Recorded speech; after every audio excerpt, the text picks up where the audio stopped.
Hello, good morning. Voice आ रही है clearly?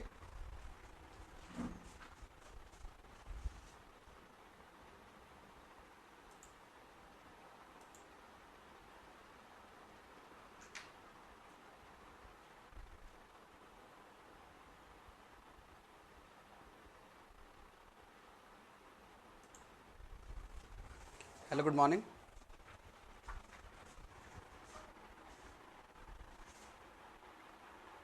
Good morning. चलिए, जो लास्ट टॉपिक हम लोगों ने पढ़ा था, कौन सा टॉपिक था हमारा लास्ट टॉपिक, बताएंगे?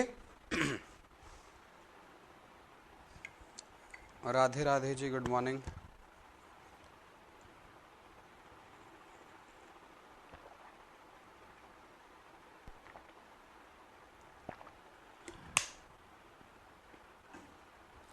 हाँ जी, हम एक न्यूमेरिकल देख रहे थे शेयर का, कि आई होप आप लोगों ने सभी ने कर लिया होगा। न्यूमेरिकल शेयर वाला कर लिया सभी ने?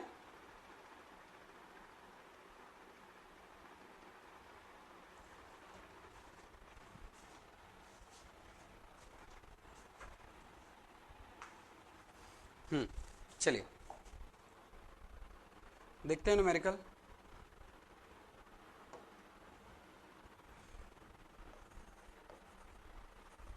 क्वेश्चन था आपके पास, कुछ डेटा बताएंगे मुझे, कुछ डेटा बताएंगे आप लोगों ने। हो सकता है प्रॉपरली यदि क्वेश्चन ना बना हो आपसे, उसका कारण हो सकता है एक आपको दिया था मैंने, गिवन क्या था आपके पास पर? गिवन था आपको, याद है? फैक्टर्ड शेयर फोर्स, है ना। गिवन थी आपको विड्थ, गिवन थी आपको depth, grade of concrete FC के गिवन था आपको, एफ5 गिवन था 20 मेगा पास्कल, एफ 4.5, वीयू कितना था? 150 किलो न्यूटन। वीयू कितना था? 150 किलो न्यूटन। ओके, और विड्थ कितना था?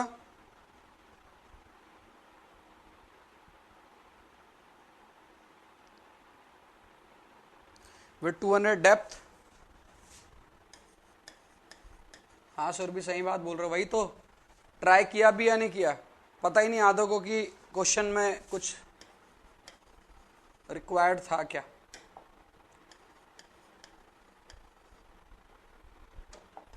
इतना ही डेटा दिया हुआ था,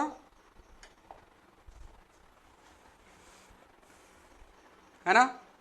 चलिए, इस पर जो डेटा नहीं दिया था वो अब मैं दे रहा हूं आपको। आप लोगों ने गौर नहीं किया कि उस पर एक डेटा देने की जरूरत थी, वो है टाउ सी, शेयर स्ट्रेंथ। वो दे देता हूं मैं आपको, 0.52 मेगा पास्कल। ठीक है, अब सॉल्व करते हैं स्टेप 1।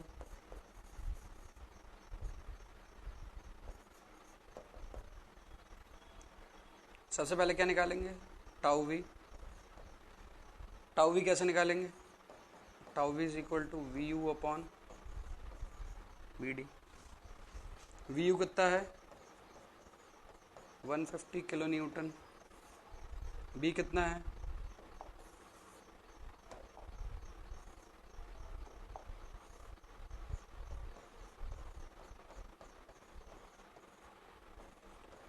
टू 200 इंटू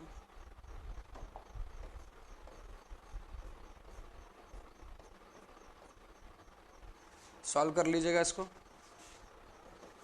कितना आ रहा है? 0.9 के आसपास।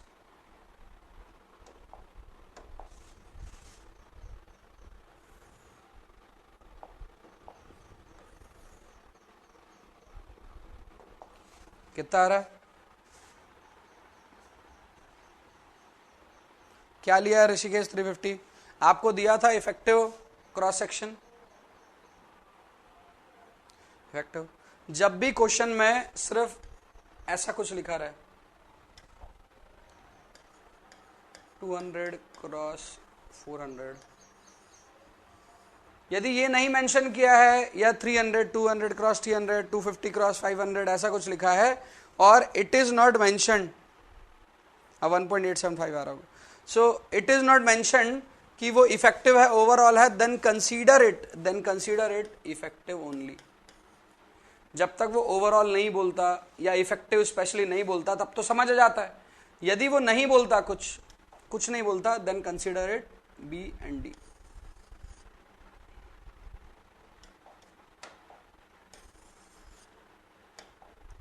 चलिए, तो यहां से आ गया आपका 1.875 मेगा। आपको वर्टिकल 2 लेग्ड सिरप लगानी है ना। स्टेप 2 क्या निकालना है आपको?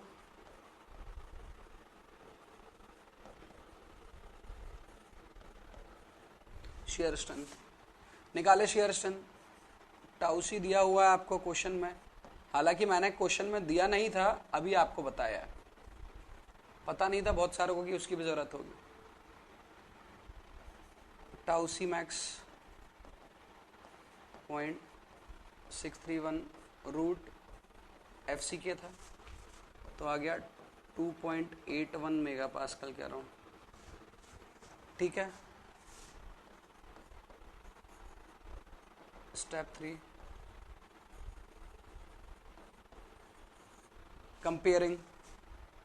कंपेयर करें। Tau we is greater than tau C but tau we is less than tau C max. आ रहा है 1.875 is greater than 0.52 but 1.875 is less than 2.81। कौन सा फेलियर होगा? The beam will show splitting due to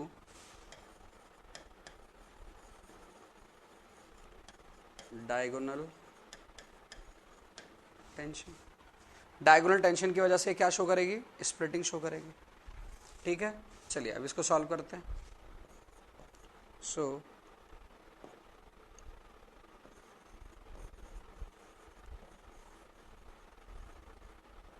as per given condition क्या दी थी?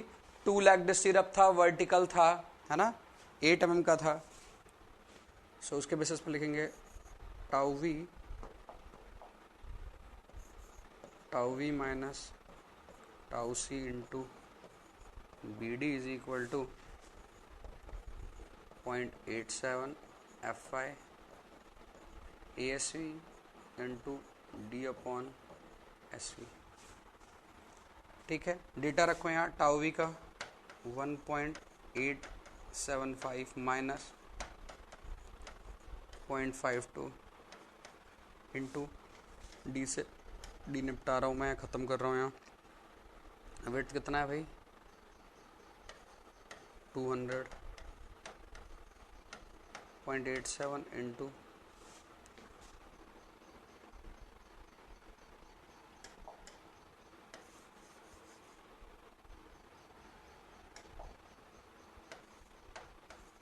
0.87 into 415 into 2 into pi by 4 into 8 का स्क्वायर इंटू 1 अपॉन। यहाँ एसवी छोड़कर सब कुछ नोन है, एसवी को छोड़कर सब कुछ नोन है। तो एसवी निकाला जा सकता है, निकाल सकते हो एसवी? निकाल सकते हैं ना, निकालेंगे।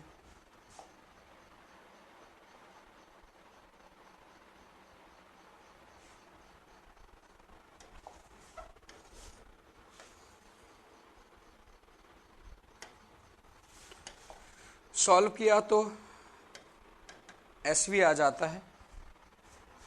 कितना आ जाता है एसवी? सॉल्व करें सभी लोग।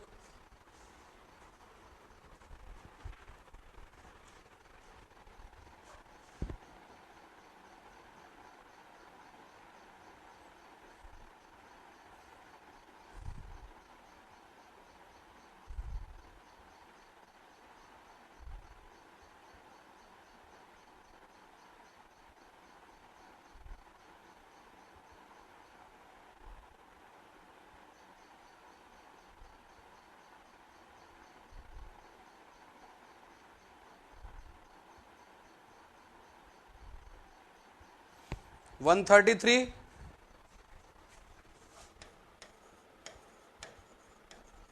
133 है हमारा, 300 से ज्यादा नहीं होना चाहिए, चेक कर लीजिए।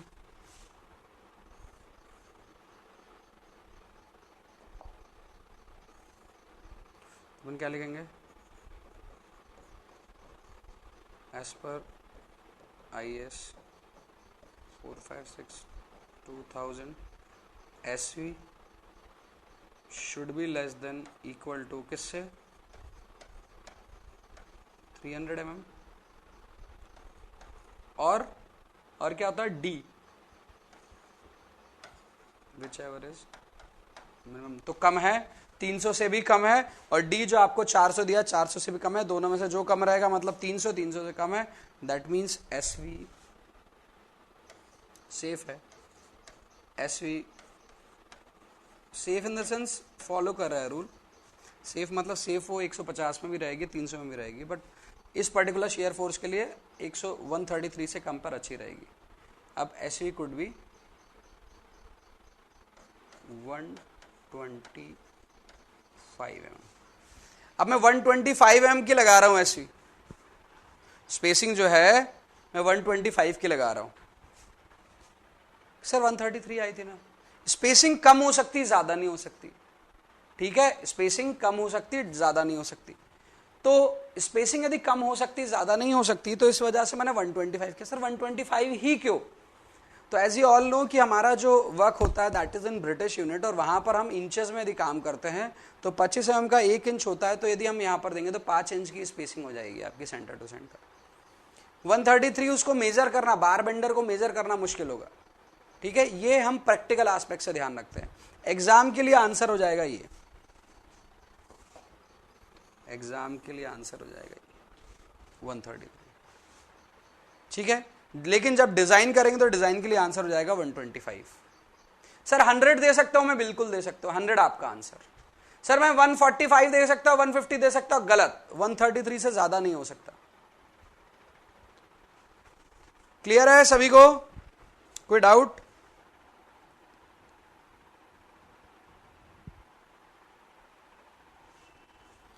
चलिए आगे बढ़ते हैं, इसी में आगे बढ़ता हूं।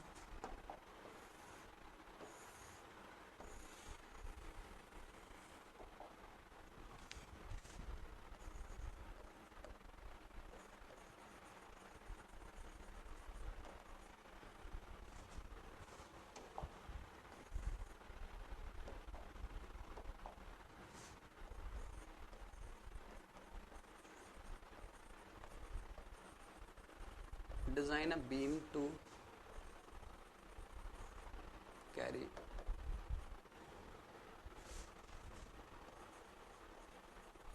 live load of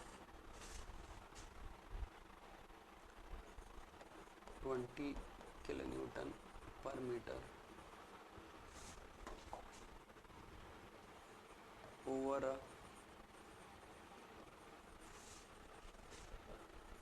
clear span of 5 meter.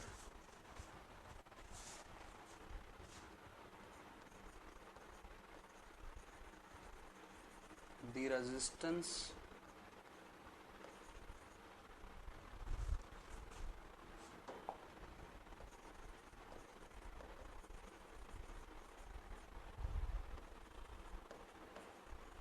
available in beam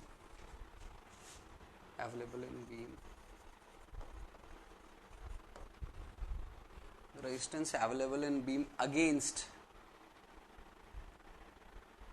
the resistance available in beam against shear is 0.72 megapascal.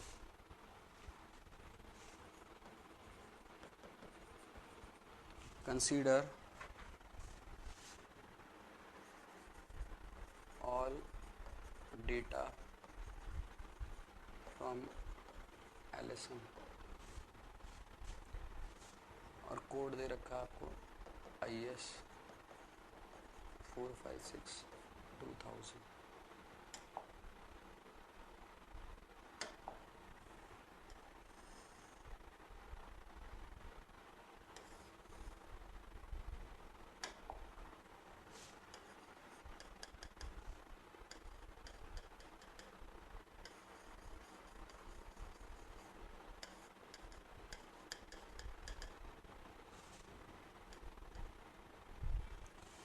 Live load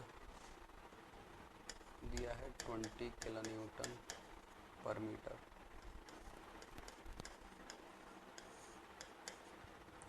6 metre.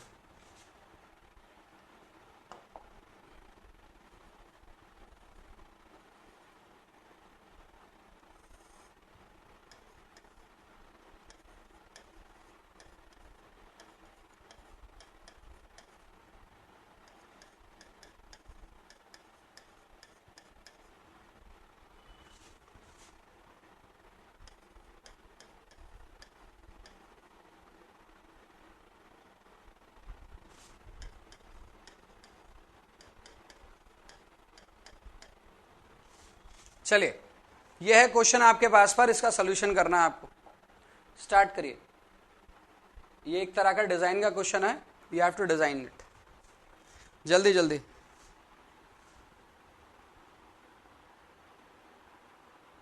Sir पहले 5 लिखा है. कहां पर 5 लिखा है भाई? अच्छा 6 मीटर. ठीक.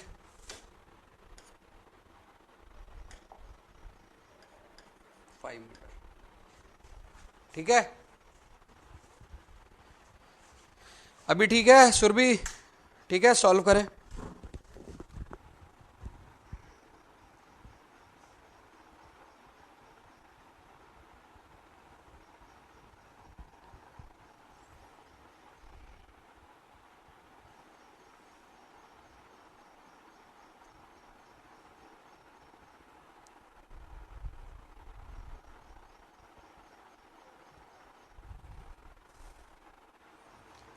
भाई मैंने पिछले क्वेश्चन में गिवन डेटा लिखा था. गिवन डेटा लिखो. गिवन डेटा के बाद आपको क्या निकालना है? सबसे पहले स्टेप 1 पर लिखो टाउ वी निकालना है, अप्लाइड शियर स्ट्रेस निकालना है. पहले आपको वी यू निकालना पड़ेगा. फिर वी यू के बाद आपको निकालना पड़ेगा क्या? टाउ सी, वो तो गिवन है. टाउ सी मैक्स वो निकालना पड़ेगा. फिर कंपेयर करना पड़ेगा. फिर स्टीरअप को अज्यूम करना होगा कौन सी स्टीरअप ले रहे हो, 2 लैग 3 लैग. फिर डायर डिसाइड करना पड़ेगा. समझ आ रही बात? उसके बाद डिटेलिंग होगी सरफराज. ठीक है.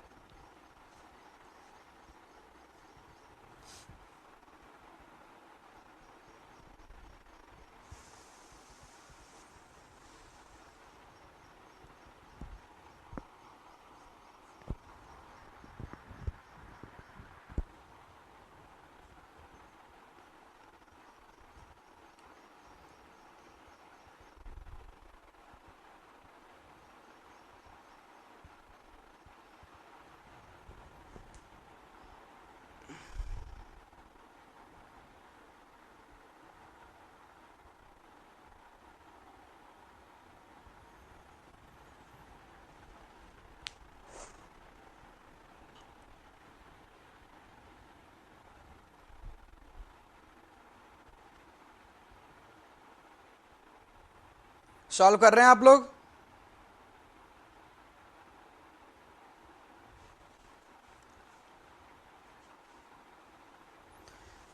हाँ ऋषिकेश, आप बोल रहे हो कि सर आपने बोला कि 300 mm मैक्सिमम है, मतलब 300 से ज्यादा दे नहीं सकते हो कभी भी, चाहे कोई भी बीम हो, चाहे ये वाली बीम हो, इस पर लोड कितना भी लग रहा हो, 300 mm से ज्यादा की स्पेसिंग नहीं हो सकती.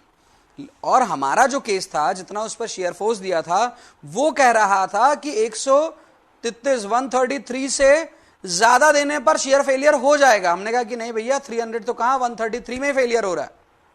ठीक है, कुछ केसेस ऐसे हो सकते हैं जहां पर आपके पास पर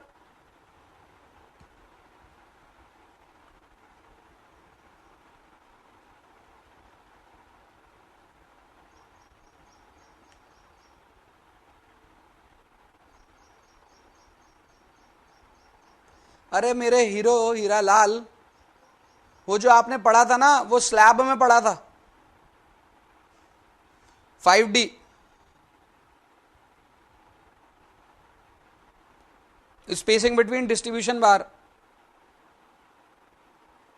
क्यों लोगे मनीष, क्यों करोगे ऐसा? फॉर्मूला चेक करो मैंने क्या लिखा है वीयू का।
कर लिया डिजाइन सभी ने? जल्दी जल्दी बताएं, फिर अपन आगे बढ़े।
हाँ जी, हो रहा है सॉल्व। बताइए क्या हो रहा है? स्पेसिंग वगैरह निकाला, किसने क्या माना? पहुंच गया कंपैरिजन से आगे?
चलिए मैं सॉल्व कर रहा हूं उसको।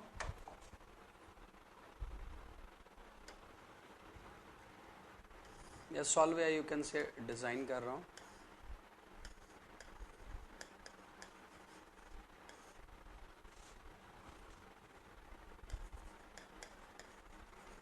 गिवन डेटा जो था उसके साथ अपन करते हैं। Span LC 5 metre,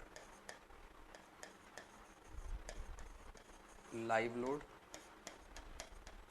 LL 20 kilo newton per metre. Next क्या है आपके पास पर,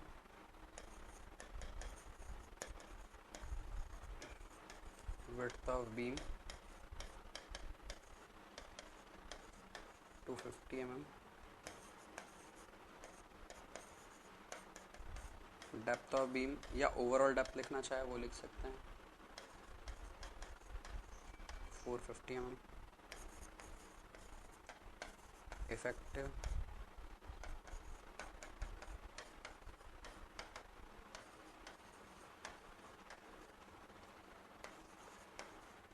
FI कितना है, FI 415 मेगा पास्कल या FE 415 लिख लीजिए।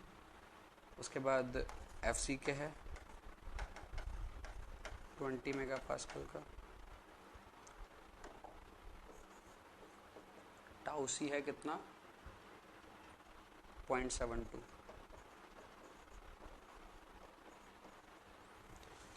ओके, इतना डेटा आप लोग को गिवन है इस क्वेश्चन में। बीम सिंपली सपोर्टेड दिख रही है आपको। स्टेप 1 से चालू करते हैं।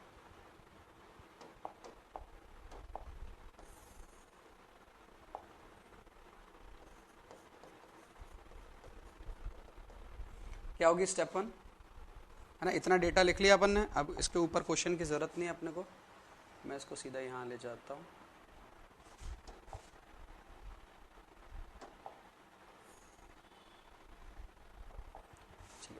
स्टेप 1 क्या करेंगे अपन, टाउ वी को पता करेंगे। टाउ वी होता है VU बाय BD होता है। VU क्या होता है भाई, VU होता है WU LC बाय 2 होता है, जिस तरह की लोडिंग दी है आपको, ठीक है।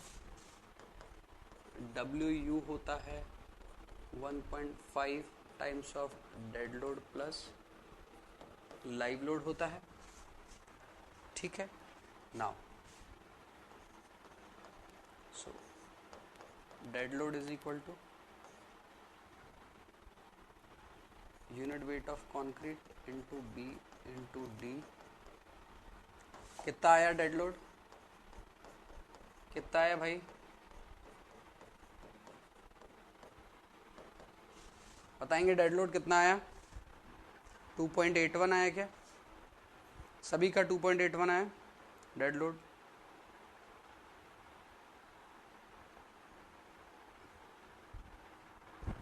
कामेश का आ रहा है 2.81, सभी का आ रहा है, ठीक है। 2.81 मेगा पास्कल। सो WU कितना हो गया 1.5 2.81 प्लस 20 कितना हो गया ये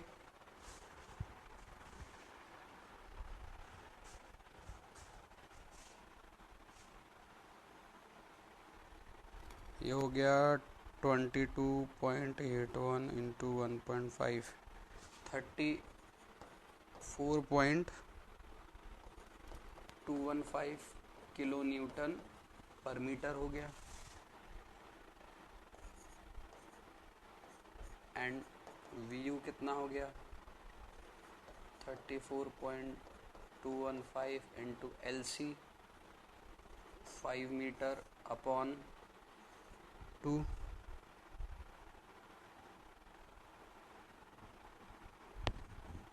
85.54 किलो न्यूटन हो गया ये। टाउ वी कितना हो गया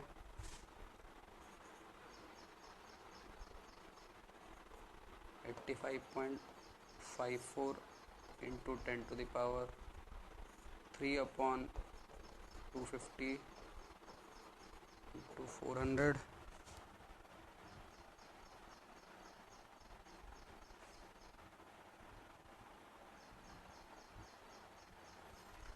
अराउंड हो गया 0.85 मेगा पास्कल, ये हो गया टाउ वी। क्लियर है, सभी का आ रहा है इसके आसपास 0.855 के आसपास आ रहा है।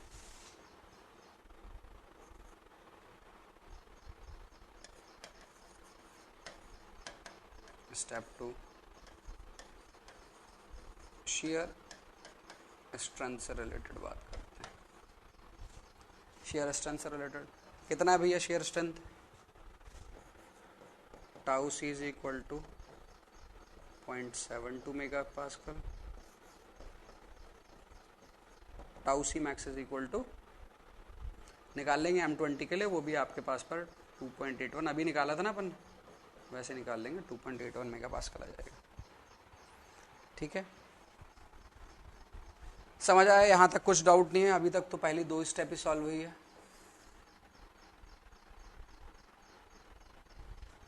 Now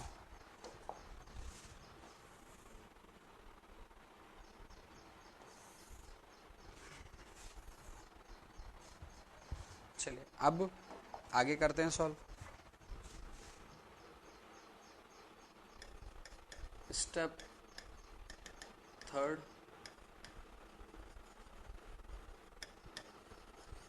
comparing. कंपेयरिंग में पता चला tau we is less than, tau we is sorry greater than tau C, but tau we is less than tau C max. The beam supposed to have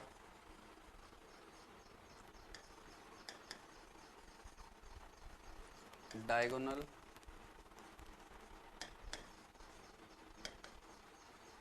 tension failure, so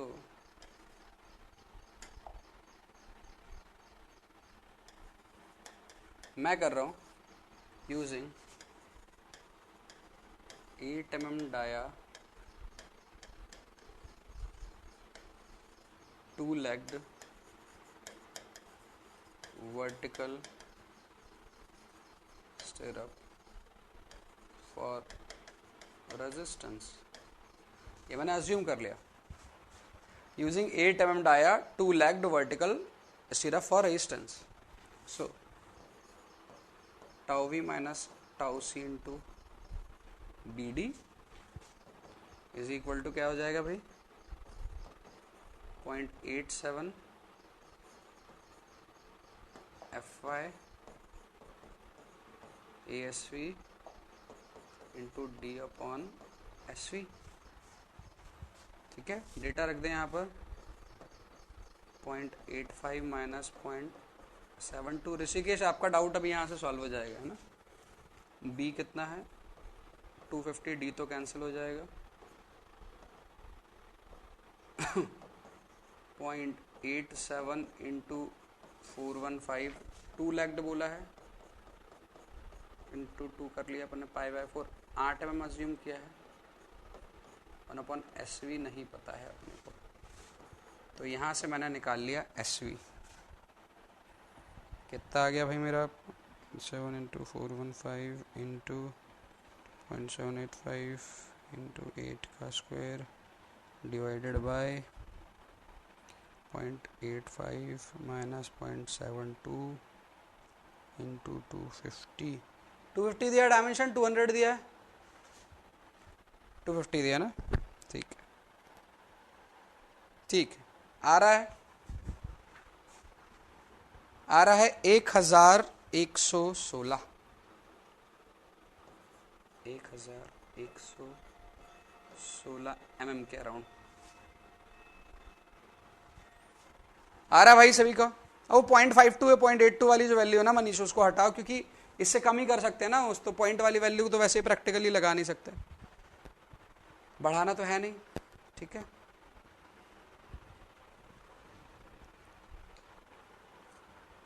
ठीक है, चलिए अभी आया।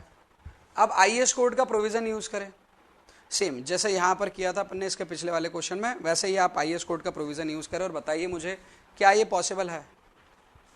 क्या ये पॉसिबल है? Vertical स्टीरअप में ज्यादा से ज्यादा कितनी दे सकते हो मनीष? ज्यादा से ज्यादा कितनी दे सकते हो ऋषिकेश?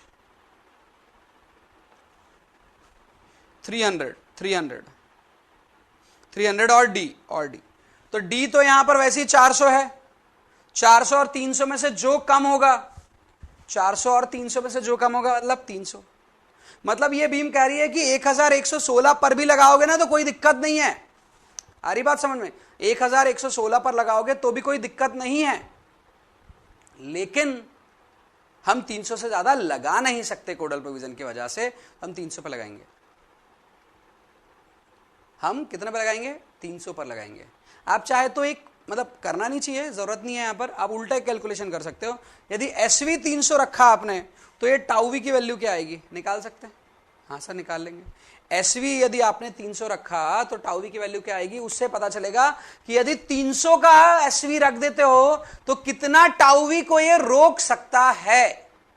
जरूरत नहीं है, समझने के लिए समझा जा सकता है। ठीक है मेरी बात?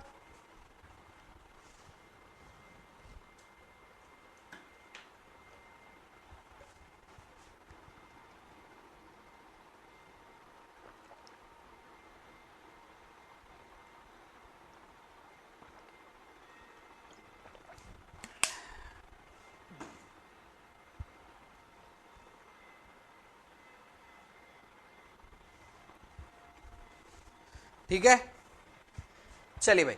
तो मुझे लगता है कि ये वाला पार्ट आपको समझ में आया होगा, है ना।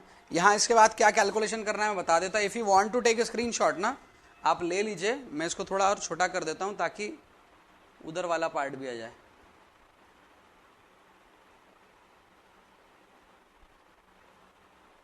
आई थिंक विजिबल तो होगा।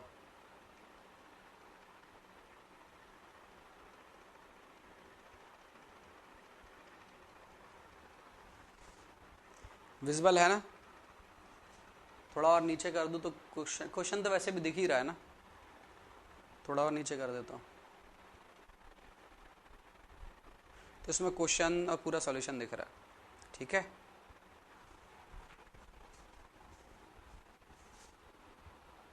सर टाउ ऐसे कैलकुलेट करेंगे क्या भैया? टाउसी कैलकुलेट नहीं करते, टाउसी गिवन रहता, बताया था मैंने आपको। क्यों गिवन रहता बताता हूँ, याद नहीं है आप लोग को, दिमाग लगाते नहीं। पहली बात तो यार एक और चीज ना ऋषिकेश, एक चीज तो पहले मानना स्टार्ट करो कि यार आप लोग को चीजें ना समझ आती है। सर जब समझाते सिर्फ तब नहीं, जब घर में जब सर की समझी हुई बातें और पढ़ते हैं ना तब हमको और चीजें समझ में आती, कुछ नई चीजें समझ में आती। मैं जितना भी आरसीसी पढ़ाता हूँ ना वो आपको, मैं क्या कोई भी पढ़ा देना 50-60% से ज़्यादा नहीं पढ़ा सकता। वो आपको वही पढ़ाता है जो एक्चुअल सब्जेक्ट है। उसके बाद इंजीनियर तक का जो लेवल है ना वो खुद तय करते हो आप खुद। अरे मैं नॉन टेक्निकल बच्चे को भी यदि पढ़ाऊंगा तो वो समझ जाएगा ना, इसके बारे में समझ जाएगा। हाँ आप लोग को 60 घंटे लगे, उसको 70-80 घंटे लगेगा, वो भी समझ जाएगा। लेकिन उसका जो मेंटल एबिलिटी है ना उसको अप्रोच नहीं करने देता कहाँ तक के लिए? इंजीनियर बनने तक के लिए। और आप लोग बन जाते। समझ आ रही बात? इंजीनियर को कॉलेज में पढ़ाया जाता है और जब वो कंपनीज में जाता है तो बड़े बड़े स्ट्रक्चर्स बनाता है। तो ऐसा क्या उनने पढ़ा दिया उसको कि स्ट्रक्चर, क्या कॉलेज में स्ट्रक्चर बनवाया था कि आपसे? नहीं बनवाया। अरे ना साइट पर स्ट्रक्चर बनवाया आपसे, ना थ्योरी में स्ट्रक्चर बनवाया। तो ऐसा क्या किया? ऐसा कुछ उन्होंने नहीं किया है। ऐसा क्या है, इंजीनियर की जो अप्रोच है ना, जो इंजीनियरिंग अप्रोच माइंड में है ना, वो फिर वर्क करना स्टार्ट करती है। तो मैं जब पढ़ाता हूं तो उसके बाद आपको चीज समझ में आनी चाहिए। वो क्या समझ में आना चाहिए था? शियर रेजिस्टेंस मैकेनिज्म से क्या है ऋषिकेश बताऊंगा अभी। ठीक है तो मुझे लगता है ये समझ में आया आपको। तो इसके बाद का पार्ट में बता देता हूं। यहां आपने लिख दिया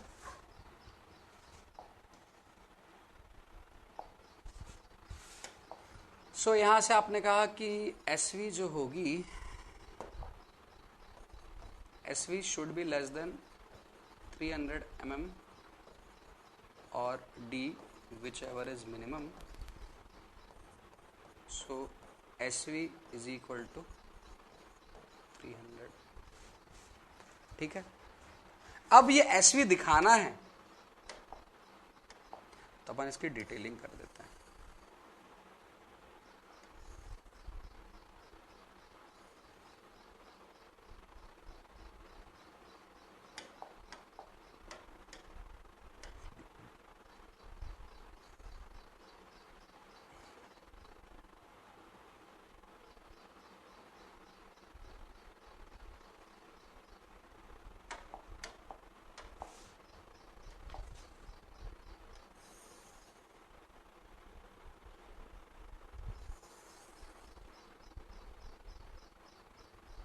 ये आपके पास पर मेन बार लगे हुए, अब यहां पर लगा रहे हैं आप स्टीरअप। अब थोड़ा सा ध्यान से देखिएगा, कुछ बच्चों को जो डाउट होता है वो मैं डाउट अभी यहां पर कवर कर रहा हूं।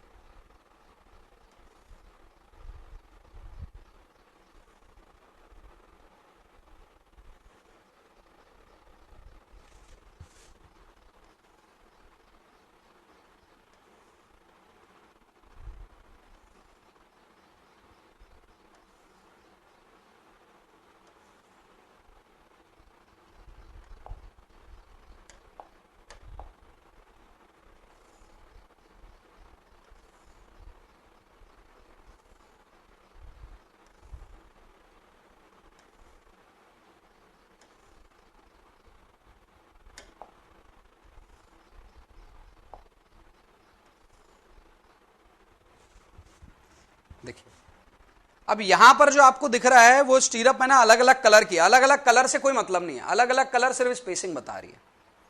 स्पेसिंग बता रही है, क्या बता रही है, मैंने क्या किया है और कोड क्या कहता है। कोड कहता है 300 लगा दो कोई दिक्कत नहीं, पूरी की स्पेसिंग 300 लगा दो कोई दिक्कत नहीं। लेकिन मुझे कुछ पता है, क्या पता है, मुझे ये पता है कि क्रिटिकल सेक्शन जो रहता है ना वो सपोर्ट से कितने डिस्टेंस पर आता है, डी डिस्टेंस पर आता है। मतलब क्रिटिकल सेक्शन से दूर यदि हम स्टीरअप की 300 स्पेसिंग रखते भी हैं तो भी कोई फायदा नहीं है। मतलब सर 300 से ज्यादा कर सकते हैं, 300 से ज्यादा किया जा सकता है, 300 से ज्यादा किया जा सकता है। इन जनरल इंजीनियर नहीं करते हैं क्योंकि 300 से ज्यादा करने पर शियर तो रुक जाएगा। मेरी बात को ध्यान से सुनना, अभी ये स्पेसिंग बता रहा हूं, ये क्वेश्चन में बड़े अच्छे से समझ सकते हो आप। 300 से ज्यादा स्पेसिंग बढ़ाई जा सकती है इस जोन में जिसको मैंने ग्रीन कलर से बनाया है। लेकिन फिर एक कंसेप्ट आता है कि श्रिंकेज जो है वो कहता है कि हर बार की maximum centre to centre distance वो है 300 से ज्यादा नहीं होनी चाहिए, अदरवाइज मैं आ जाऊंगा। कौन आ जाएगा, श्रिंकेज आ जाएगा। तो इसीलिए इस जोन में, इस ग्रीन जोन में भी आप आपकी स्पेसिंग को 300 से ज्यादा नहीं बढ़ाएंगे किसी भी हालात में। आ रही है बात समझ में, नहीं आ रही है?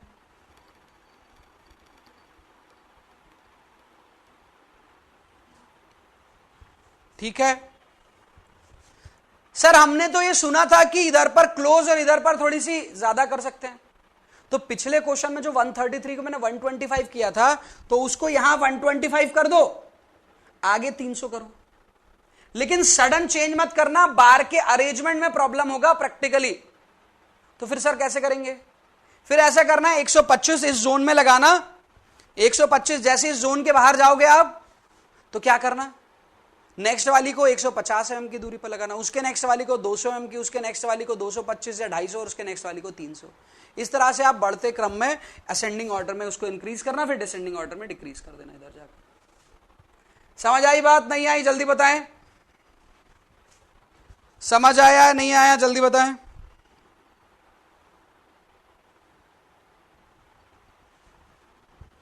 ठीक है चलो।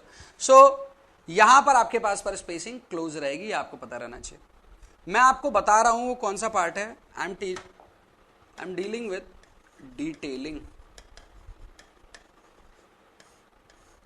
किसके अकॉर्डिंग बता रहे हो आप डिटेलिंग कर रहे हो SP 34 के अकॉर्डिंग। तो आप क्या दिखाओगे, आप क्या दर्शाओगे, आप ये बताओगे कि यहां पर जो बार है वो है 8 mm at the rate 300 mm center to clear है? ये आप वहां पर दिखाएंगे 8 mm at the rate 300 mm center to center। Sir यदि ये यहां पर 125 रहता तो यहां पर 125 लिखते और यहां का अलग करना पड़ता मेंशन। हाँ, यहां का अलग मेंशन करना पड़ता। यदि आप साइट इंजीनियर के भरोसे नहीं रहना चाहते हो, आप खुद से करना चाहते हो तो खुद मेंशन करो। ठीक है, this is the span which is 5 metre. Sir ये स्टीरअप अंदर नहीं लगता कि कॉलम साइड में? नहीं, वहां कॉलम के बाहर और बीम के बाहर मिलते हैं तो वहां पर स्टीरअप और जो रिंग रहती है कॉलम की वो भी नहीं लगती। तो यहां पर सिर्फ कॉलम और बीम के बाहर रहते हैं। जंक्शन में, या फिर आप यू बार लगा सकते हैं जो अर्थक्वेक को रोकने के लिए लगाया जाता है, हालांकि उसकी पढ़ने की जरूरत नहीं है, तो इतना अपने को करना पड़ेगा। ठीक है,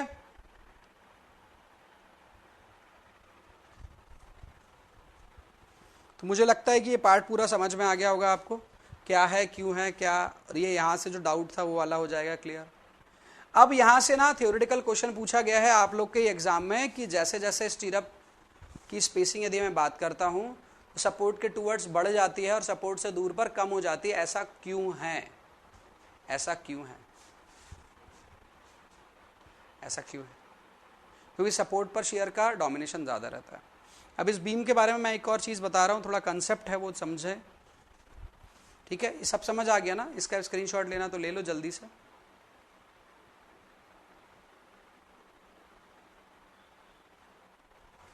क्या बोल रहे हो भाई? सपोर्ट पर क्रिटिकल सेक्शन बन जाता है, हाँ ठीक है, ले लिया इसका स्क्रीनशॉट। चलो आगे बढ़ते हैं, मैं इसमें कुछ चीज बता रहा हूं। जैसे मैंने यहां पर ये बताया कि क्रिटिकल सेक्शन जो है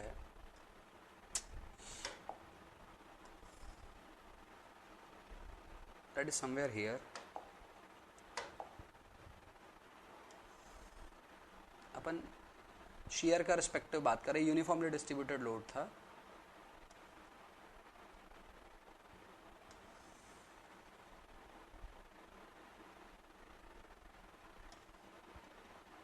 ऐसा कुछ शेयर फोर्स डायग्राम बना। ठीक है ना, अब थोड़ा ध्यान से समझेंगे। इस लेवल पर शेयर फोर्स कितना है हम निकाल चुके हैं, निकाले ना हमने, कुछ 85 के आसपास आया, 85 किलो न्यूटन। या फिर ये कहें आप कि इस लेवल पर आपने स्ट्रेस निकाल लिया, शेयर स्ट्रेस, वो आई है 0.85 मेगा पास्कल। इस लेवल पर टाउवी जो है, इस लेवल पर जो टाउवी है वो आपको पता है। ठीक है, लेकिन फेलियर यहां हो रहा है क्या? फेलियर यहां हो रहा है या इस पॉइंट पर हो रहा है जिसको मैं येलो से डिनोट कर रहा हूं? फेलियर कहां हो रहा है? जहां येलो लाइन ड्रॉ किया मैंने, ठीक है ना, वहां पर फेलियर हो रहा है।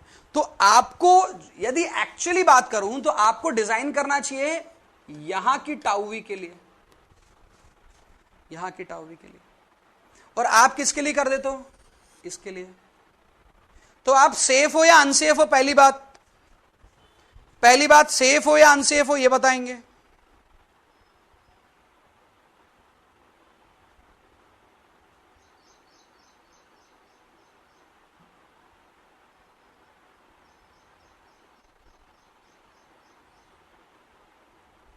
सेफ है। जब एक्चुअल डिजाइन करना होता है तो हम टाउवी को यहां पर निकालते हैं, निकाल सकते हैं टाउवी को यहां पर, है ना सर? कितना डिस्टेंस है? It is D distance apart. तो डी डिस्टेंस पर हम क्या निकाल सकते हैं? टाउवी का वैल्यू निकाल सकते हैं। आपको ही पता है that is not that much typical. Clear है? अब टाउवी निकाल लेना होगा और उस टाउवी के लिए डिजाइन करना। तो अब यहां से थ्योरेटिकल क्वेश्चन है, क्या है उसमें? ऑप्शन ये वाला नहीं रहता। तो वो क्वेश्चन है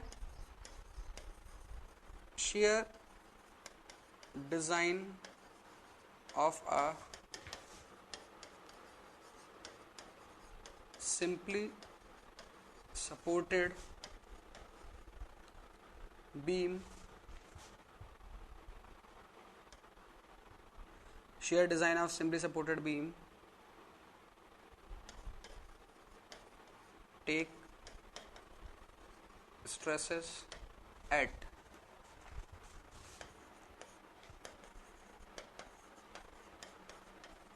mid span,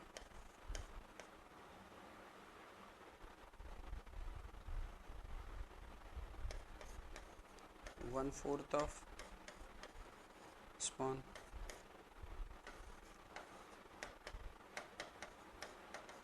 d distance from mid span, d distance from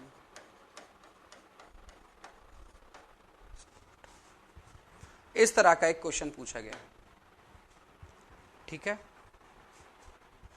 तो हमें पता है कि यहां पर नहीं होता, हमें पता है यहां पर भी नहीं होता। ये दो पॉइंट कंफ्यूजिंग है क्योंकि डी डिस्टेंस फ्रॉम ऐसा बोल दिया अपन ने, तो ये देखा ही नहीं, कहीं से तो था, कहीं से तो था। मिड स्पान था, सपोर्ट था, मिड स्पान ही होगा यार, मिड स्पान टिक कर देता हूं। जो बच्चे फंसना चाहे वो यहां फंस सकते हैं, और आपको पता है it is also not correct, D option is correct. तो आप कहां पर निकालते हैं ये आपको पता होना चाहिए, ठीक है। सभी को कोई डाउट, किसी को डाउट?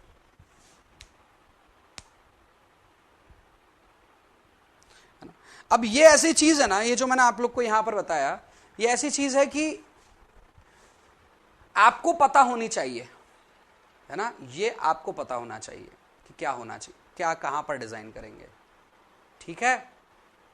अरे बात आ रही समझ में?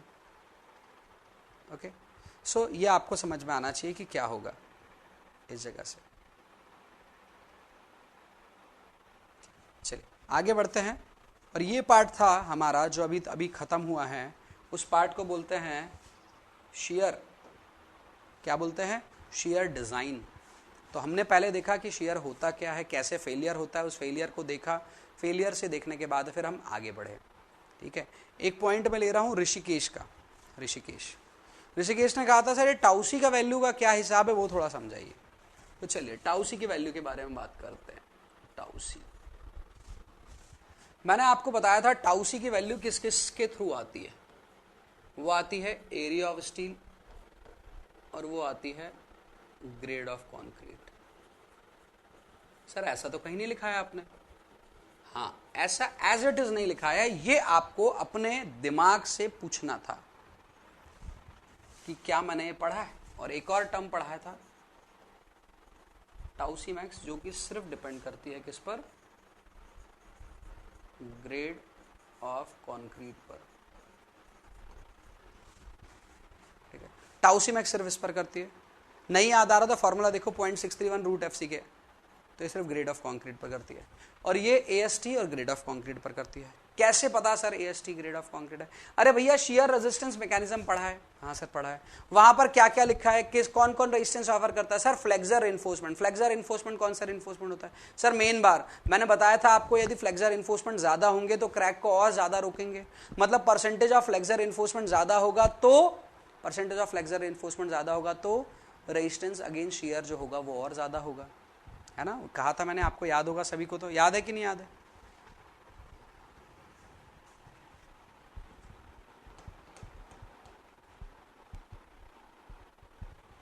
ओके, ठीक है। फिर मैंने कहा था ग्रेड ऑफ कॉन्क्रीट। अब ग्रेड ऑफ कॉन्क्रीट के लिए मैंने क्या बात कही कि वहां पर एग्रीगेट इंटरलॉकिंग जो रहेगा रेजिस्टेंस देगा आपको, और कौन देगा? Uncracked zone. या अनक्रैक्ड जोन और aggregate interlocking is whole part of concrete. मतलब एग्रीगेट इंटरलॉकिंग और अनक्रैक्ड जोन कितना अच्छा होगा डिपेंड करता है उसकी ग्रेड पर। किसकी ग्रेड पर? मटेरियल की ग्रेड पर। क्लियर था ये बात भी आप लोग को उस टाइम पर? मतलब ग्रेड ऑफ कॉन्क्रीट और एएसटी परसेंट पर ये डिपेंड करेगा। करेगा नहीं करेगा बताएंगे? करेगा? ऋषिकेश करेगा? ठीक है। अब ग्रेड ऑफ कॉन्क्रीट कितने हो सकते हैं? सर वो M20 से लेकर M60 तक हो सकते हैं। अच्छा, और एएसटी परसेंट तो फिक्स होता नहीं सर, वो भी अलग अलग हो सकता है। मिनिमम जितना एएसटी देना उससे तो अपन कहां तक जा सकते हैं? उससे तो अपन मैक्सिमम परसेंटेज ऑफ स्टील के बीच में वेरी कर सकते हैं ना। मिनिमम से मैक्सिमम के बीच में तो वेरी कर सकते हैं। हाँ सर वेरी तो कर सकते हैं। तो परसेंटेज भी अलग अलग हो गए, ग्रेड ऑफ कॉन्क्रीट भी अलग अलग हो गए। मतलब टाउसी की वैल्यू अनेक हो सकती है। तो आपको जो कोड में दे रखा है वो ऐसा दे रखा है M20, M25, M30, M35, M40, इस तरह से आपको दे रखा है।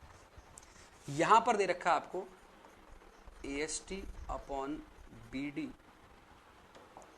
AST upon BD into 100।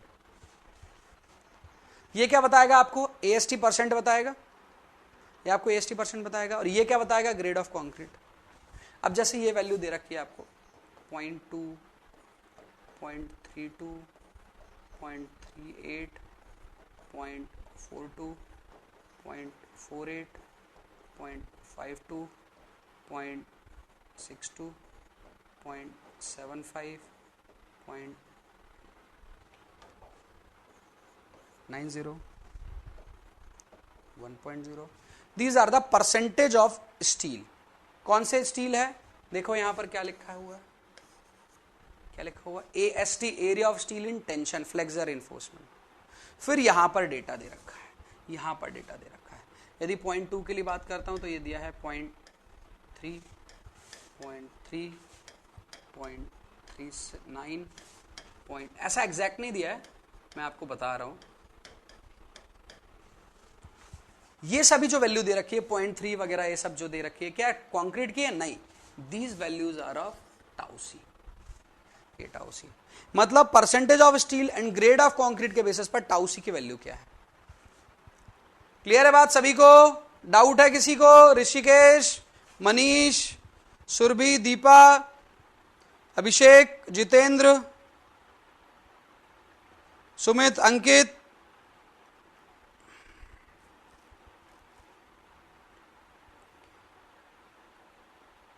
Vineet, नहीं है ना?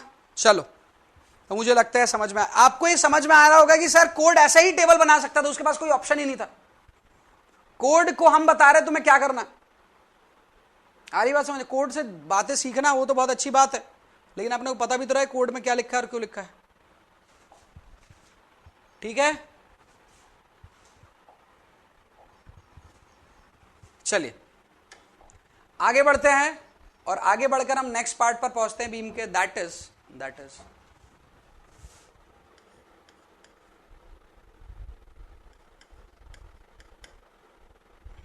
Torsion of beam.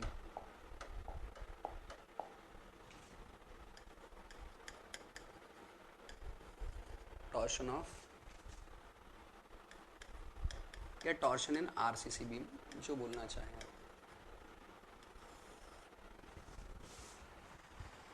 अब जब मैं टॉर्शन की बात करता हूं, करण, तो आप लोगों से जब पूछता हूं तो आप कहते हैं सर हमने ना पढ़ा है, लेकिन हमने शाफ्ट का पढ़ा है, हमने रेक्टेंगुलर बीम नहीं पढ़ा है. कॉलेज में पढ़ा होगा, कोचिंग इंस्टीट्यूट में नहीं पढ़ा. क्यों नहीं पढ़ा? क्योंकि कोचिंग इंस्टीट्यूट के सिलेबस में सोम में रेक्टेंगुलर बीम नहीं है. सिलेबस में सिर्फ जो आपके किसी भी एग्जाम में आता है दैट इज रेक्टेंगुलर शाफ्ट. वो आपके पास सर्कुलर शाफ्ट है. ठीक है, रेक्टेंगुलर बीम की तरह कुछ मेंबर है नहीं जिसमें ट्विस्टिंग पढ़ते हैं आप. तो इसीलिए बहुत सारे स्टूडेंट बोलते सर ये तो पढ़ा ही नहीं कभी. कॉलेज वाला तो क्योंकि भूल चुके हैं हम, है ना, बस कॉलेज में सिर्फ असाइनमेंट जितने दिए वो याद है. सो बेसिकली मैं बात करता हूं टॉर्शन इन आरसीसी बीम. यदि हम बात करेंगे तो हम स्पेशली एक ही मटेरियल के रिस्पेक्टिव बात करेंगे, दैट इज आरसीसी. अब उसके बाद अब इंपॉर्टेंट ये हो जाता है क्या ये टॉर्शन इंपॉर्टेंट है या कितना इंपॉर्टेंट है. ये टॉर्शन क्या करेगा? जैसे बेंडिंग ने किया था, बेंडिंग ने शेयर लेकर आया था तो टॉर्शन भी शेयर लेकर आएगा. क्लियर है? तो इस पर्टिकुलर टॉर्शन को हम लोग पढ़ने वाले हैं. क्या ये उतना डोमिनेटिंग है? क्या ये उतना अफेक्ट करेगा जितना बेंडिंग ने किया था? यदि ये करेगा तो हम इसे भी उतना इंपॉर्टेंस देंगे और उसे भी उतना सीरियसली पढ़ेंगे.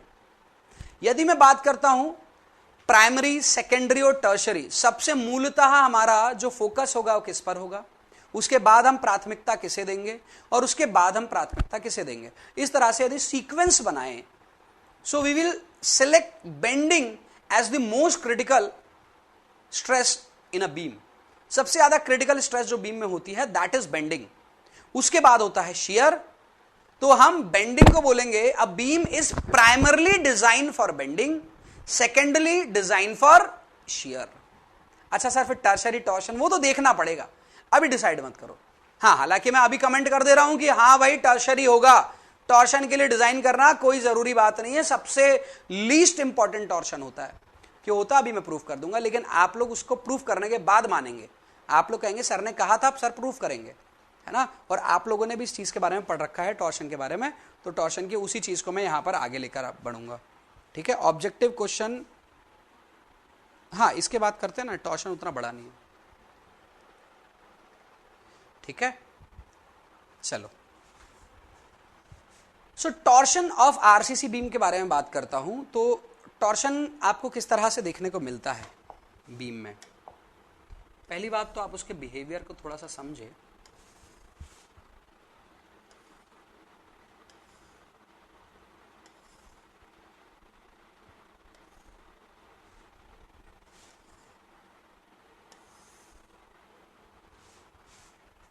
ये बीम है, इस बीम में जब टॉर्शन होता है, जब इस बीम में टॉर्शन आया तो सबसे पहले किस एक्सिस के अबाउट आया ये पता रहना चाहिए। हाँ भाई सुनील, सॉरी सुमित, करण, जितेंद्र, मोहम्मद, दानिश खान बताएंगे इसमें जो आपके पास पर क्या आएगा, टॉर्शन आएगा, वो किस एक्सिस के अबाउट आएगा। सर ये ना आएगा किस एक्सिस के अबाउट भाई, सर ये है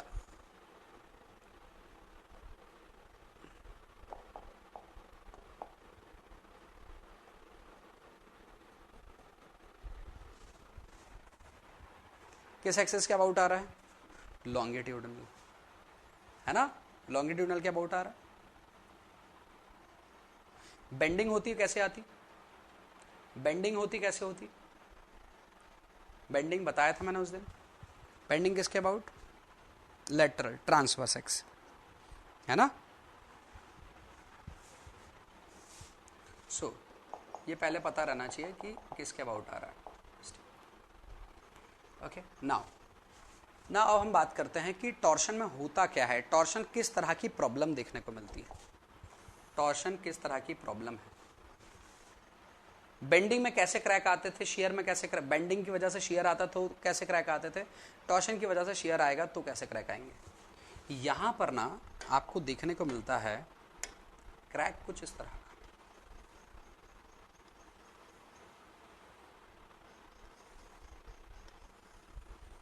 यदि 2D में देखोगे ना तो ऐसा क्रैक देखने को मिलेगा, 2D में देखोगे तो ऐसा इस तरह का क्रैक देखने को मिलेगा। आपने क्या किया है, इस बीम को पकड़कर ऐसा घुमा दिया है, टॉर्शन लगा दिया है, जैसे कपड़े को निचोड़ दिया है ना, बस वही, जो कपड़े को निचोड़ा और उसके बीच में जो सलवटें पड़ जाती है, वैसे ही आपको यहां पर क्रैक का फॉर्मेशन होता हुआ देखने को मिलता है इस बीम में।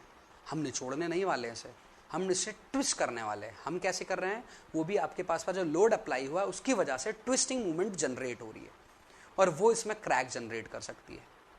लेकिन डिपेंड करता है ट्विस्टिंग मूवमेंट का अमाउंट कितना है। ट्विस्टिंग मूवमेंट का अमाउंट जितना ज्यादा रहेगा उतना ज्यादा क्रैकिंग के चांसेस रहेंगे, ठीक है। तो यहां पर कुछ इस तरह से क्रैक होता देखने को मिल रहा है। तो क्रैक को हम यहां भी देख सकते हैं, क्रैक को यहां इस प्लेन में भी देखा, क्रैक को इस प्लेन में भी देखा, उसी टॉर्शन की वजह से इधर भी आ रहा है इधर भी आ रहा है। तो ये हो गया 2 डायमेंशनल और ये हो गया 2 डायमेंशनल। तो ओवरऑल यदि मैं बात करता हूं तो आपको ये दोनों ही आपके प्लेन में देखने को मिल रहा है, या फिर आपके पास पर इसके बैक साइड पर भी देखने को मिलेगा, इसके नीचे साइड पर भी देखने को मिलेगा। तो हम यदि टॉर्शन को देखना चाहते हैं, हम चाहते हैं कि टॉर्शन हमें दिखे, तो उसके लिए हमें डायग्राम कैसा बनाना होगा, 2D या 3D, 2D बनाना होगा 3D बनाना होगा, बताएंगे कैसा डायग्राम बनाना होगा।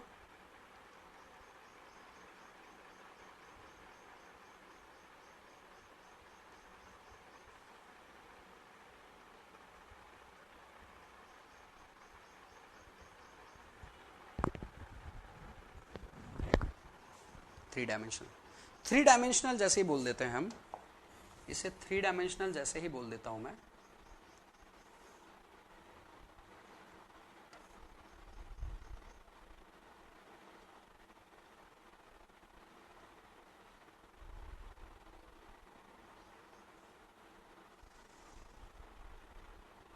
इसे 3 डायमेंशनल जैसे ही बोल देते हैं तो हम एक पॉइंट लिखते हैं, वो ये है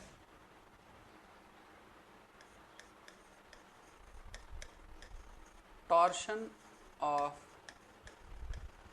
beam is a 3-dimensional या 3D problem in which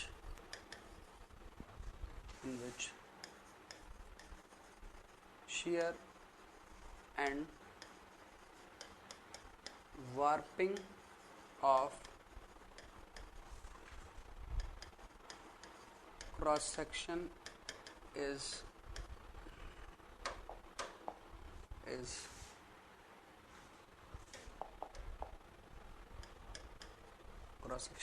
observed।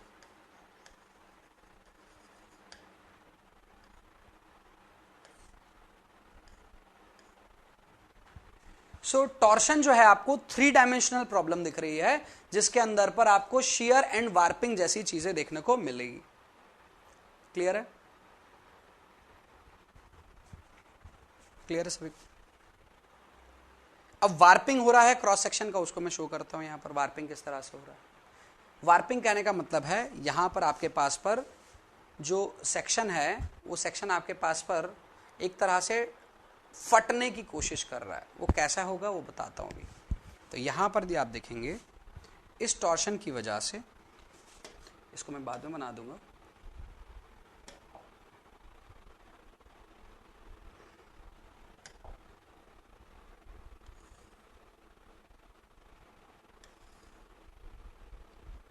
यदि इसे देखूं इसकी वजह से बिहेवियर चेंज क्या देखने को मिला है।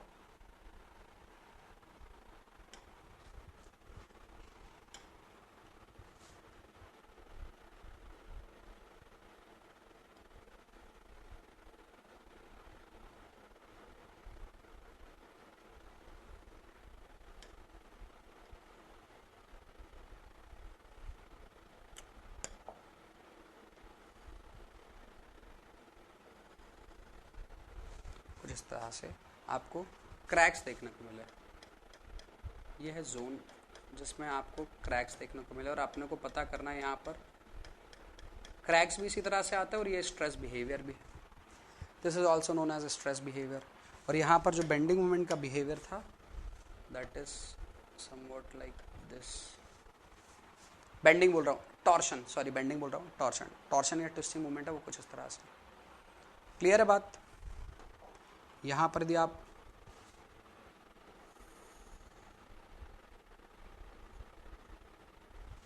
इस तरह से आपको देखने को मिल रहा है लॉन्गिट्यूडनल एक्सिस। तो लॉन्गिट्यूडनल एक्सिस के अबाउट ही ऐसा इस तरह से ट्विस्ट करता हुआ देखने को मिल रहा है आपको। ठीक है, इसको थोड़ा मैं और सही से बनाता हूँ।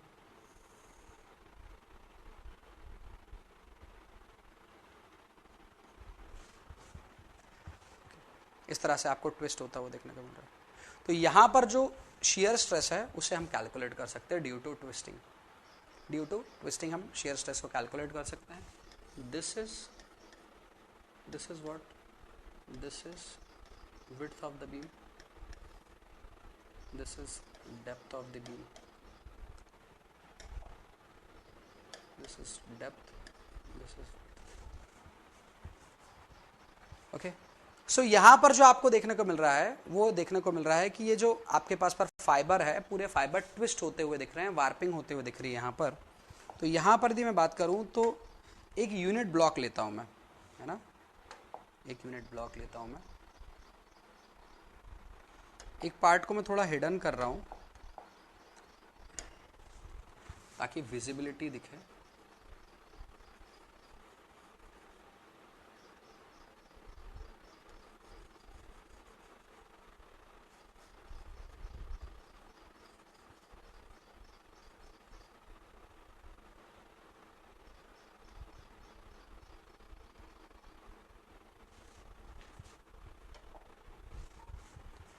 थोड़ा विजिबिलिटी के लिए। अब यदि मैं एक यूनिट ब्लॉक लेता हूं, देखेंगे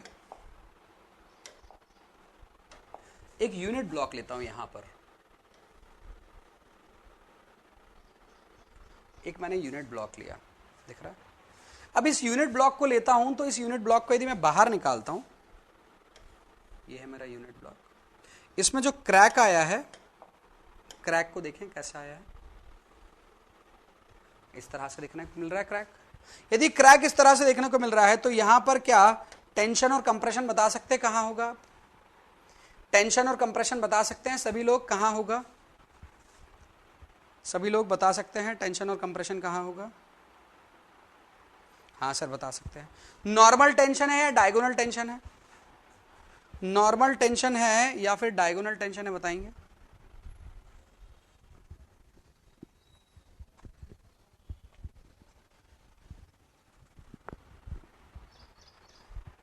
कौन सा टेंशन है? डायगोनल। सर ये है यहां पर, this is the diagonal tension, है ना। कौन सा टेंशन है? Diagonal tension. और यहां पर क्या होगा?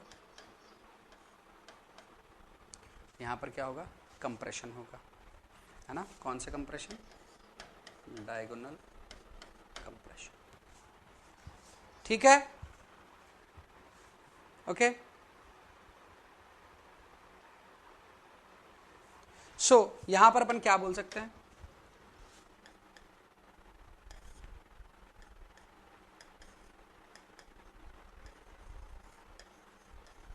diagonal tension in torsion is similar to shear due to bending। shear due to bending जो था, वहां पर जो डायगोनल टेंशन था और यहां पर जो डायगोनल टेंशन है, बोथ आर सेम, ठीक है, okay. Next,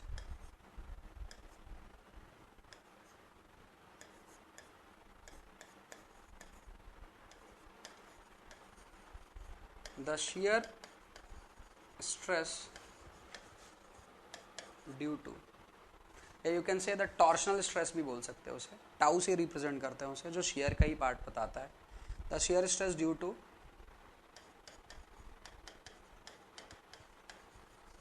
twisting movement can be obtain bye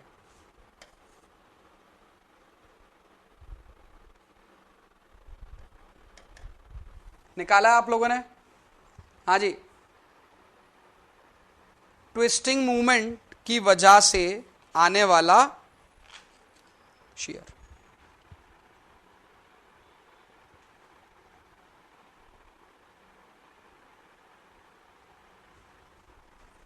तो आपके पास पर है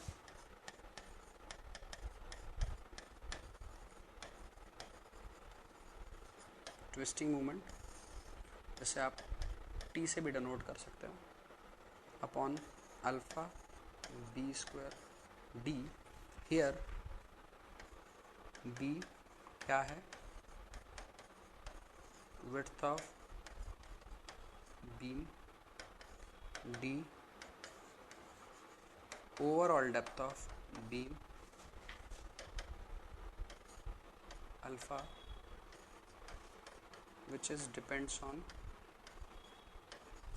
d by b, d by b। सो इस तरह से आप निकाल, ट्विस्टिंग मूवमेंट आपको दी रहेगी, आप स्ट्रेस निकाल लेंगे, स्ट्रेस से आप कंपेयर कर लेंगे कि आपके पास पर रेजिस्टेंस अवेलेबल है या नहीं है। रेजिस्टेंस अवेलेबल रहा तब बहुत अच्छा, नहीं रहा तो डिजाइन करना पड़ेगा, ठीक है। So this is all about, यदि मैं बात करता हूँ बेसिक चीज। अब टॉर्शन के बारे में बात करते हैं, तो टॉर्शन, अभी मैं थोड़ी देर पहले आप लोग को बोल रहा था कि टॉर्शन इंपॉर्टेंट है नहीं है, टॉर्शन कितना इंपॉर्टेंट है, that we have to calculate. Torsion कितना इंपॉर्टेंट है, that we have to calculate, कितना इंपॉर्टेंट है। तो इसीलिए हम टॉर्शन का नेक्स्ट पार्ट को देखते हैं कि टॉर्शन कितने टाइप का होता है।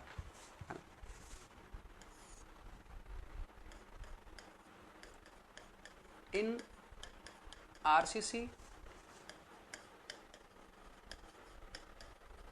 structure, torsion are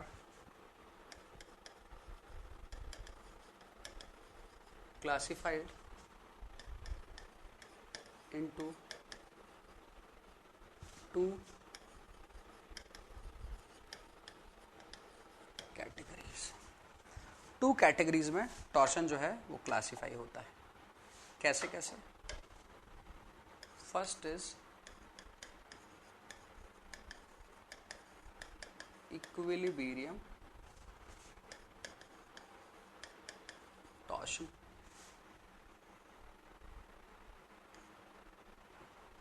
मैं दोनों को यहीं पर बता देता हूँ, equilibrium torsion. And second one is compatibility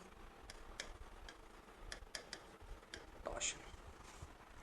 equilibrium torsion and compatibility torsion क्या होता है, दोनों का मतलब, उसके पहले मैं आपको डायग्राम बनाकर चीजें बताता हूं, थोड़ा देखेंगे ध्यान से।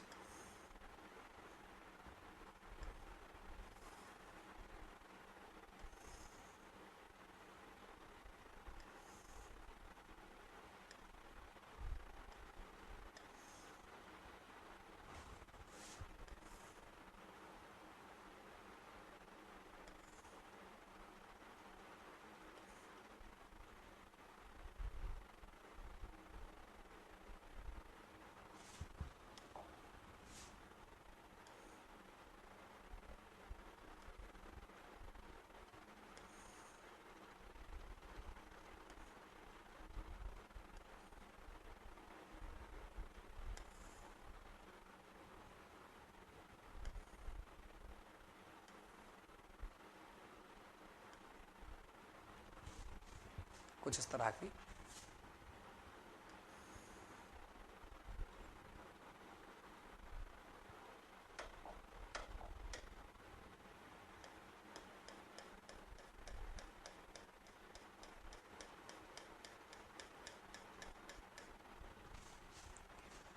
सो एक स्ट्रक्चर है,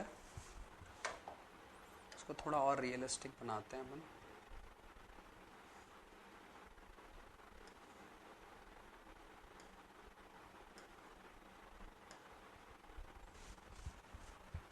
ये एक स्ट्रक्चर है। अब इस स्ट्रक्चर में देखिए, दिस इज अ बीम, ये जो बीम है जिसको हमने क्रॉस से बनाया है, and this is a slab, this whole part is slab, है ना, ये पूरा का पूरा पार्ट स्लैब है। So when you applied loading somewhere here, when you applied loading somewhere here,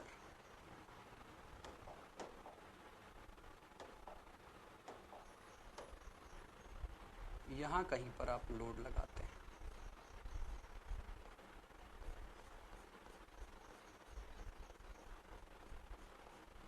यहां कहीं पर लोड, जब यहां कहीं पर लोड लगाते हैं तो स्लैब जाता है नीचे और वो बीम के अंदर पर क्या जनरेट करता है, बीम के अंदर पर जनरेट करता है, इंड्यूस करता है एक मूवमेंट, दैट इज कि वो मूवमेंट की वजह से उसे क्या कर रहा है, नीचे की तरफ पर ले जा रहा है। पॉज हो गया भैया, जिसका रिफ्रेश कर लो। ओके नाउ, तो कॉलम क्या करेंगे, कॉलम वहां पर अगेंस्ट ट्विस्टिंग मूवमेंट जनरेट करेंगे। तो यहां पर आपके पास पर बीम के अंदर पर देखते हो, जैसे ही लोडिंग लगाया आपने, जैसे ही आपने लोडिंग लगाया तो आपको क्या देखने को मिला, ट्विस्टिंग। जैसे ही आपने क्या लगाया, लोडिंग लगाया, तो आपको क्या देखने को मिला, ट्विस्टिंग देखने को मिला। क्लियर है, समझ आया, समझ आया सभी को?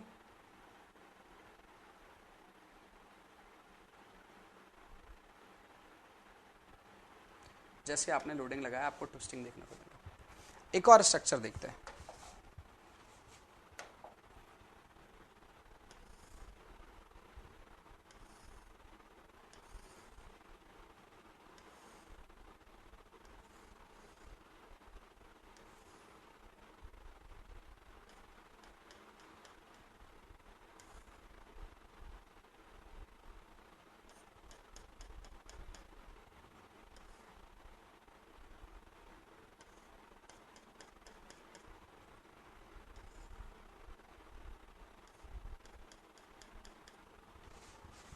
इस तरह से अब एक बीम है यहां पर मिड पर,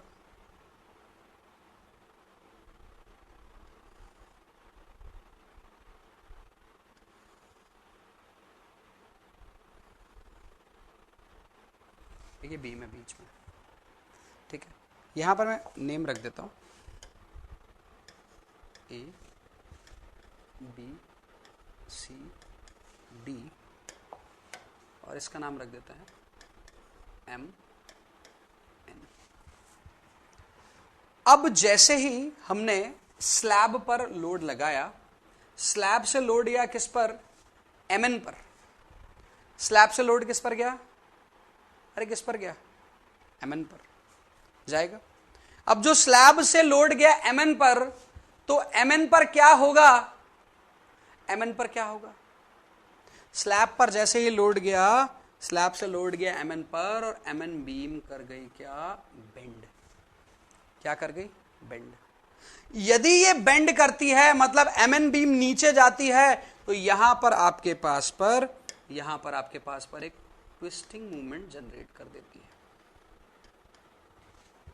क्लियर है, यस और नो, यस और नो, ये समझ में आया नहीं आया? हमारे पास पर ऐसे ए बी और सी डी बीम दो है, इनके बीच में एक लगी है M N beam. M N beam पर लोड लगाओगे तो एम एन बीम नीचे जाएगी, एम एन बीम नीचे जाएगी तो दोनों बीम को ले जाएगी घुमाकर, दोनों बीम को घुमाकर ले जाएगी नीचे की तरफ पर। क्लियर है, दोनों बीम को घुमाकर ले जाएगी कहां पर, नीचे की तरफ पर। अब यदि इसने नीचे की तरफ पर इस बीम को लेकर गई तो ट्विस्टिंग हो गया, ट्विस्टिंग, हाँ अब उसके अगेंस्ट पर टॉर्शन रेजिस्टेंस जनरेट होगा, दैट इज डिफरेंट थिंग। तो बेंडिंग हुई तो ट्विस्टिंग हो जाएगा, ठीक है, ठीक है। अब मुझे बताएं हमने सबसे पहले बीम को डिजाइन किया था क्या रोकने के लिए? सबसे पहले जो हमने बीम को डिजाइन किया था क्या रोकने के लिए डिजाइन किया था? क्या रोकने के लिए डिजाइन किया था?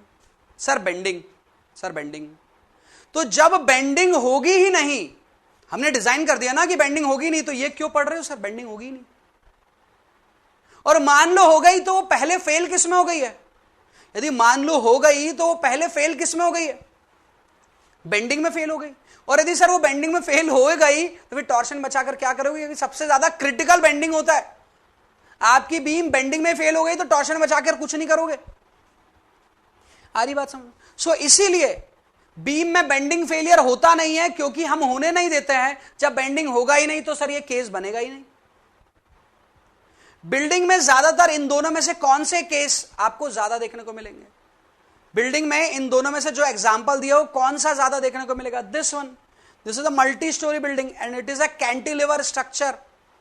तो मल्टी स्टोरी बिल्डिंग में यह देखने को मिलता है, मल्टी स्टोरी बिल्डिंग में बेंडिंग नहीं होगी, क्योंकि यहां पर लोडिंग की वजह से बेंडिंग और बेंडिंग की वजह से टॉर्शन हो रहा है। यहां पर लोडिंग की वजह से डायरेक्टली आपके पास पर टॉर्शन हो रहा है, तो यहां पर डायरेक्ट टॉर्शन है, यहां पर इनडायरेक्ट टॉर्शन है। यहां पर टॉर्शन जो है वो बेंडिंग की वजह से आ रहा है, यहां टॉर्शन डायरेक्टली लोडिंग की वजह से आ रहा है। यहां पर आने वाला जो टॉर्शन है वो बेंडिंग की वजह से है, और बेंडिंग आप पहले ही सेव कर चुके हैं बीम को बेंडिंग में, तो बेंडिंग नहीं होगी तो टॉर्शन भी नहीं होगा। आई बात समझ में? नहीं आई बताएंगे सभी लोग, सभी लोग बताएंगे।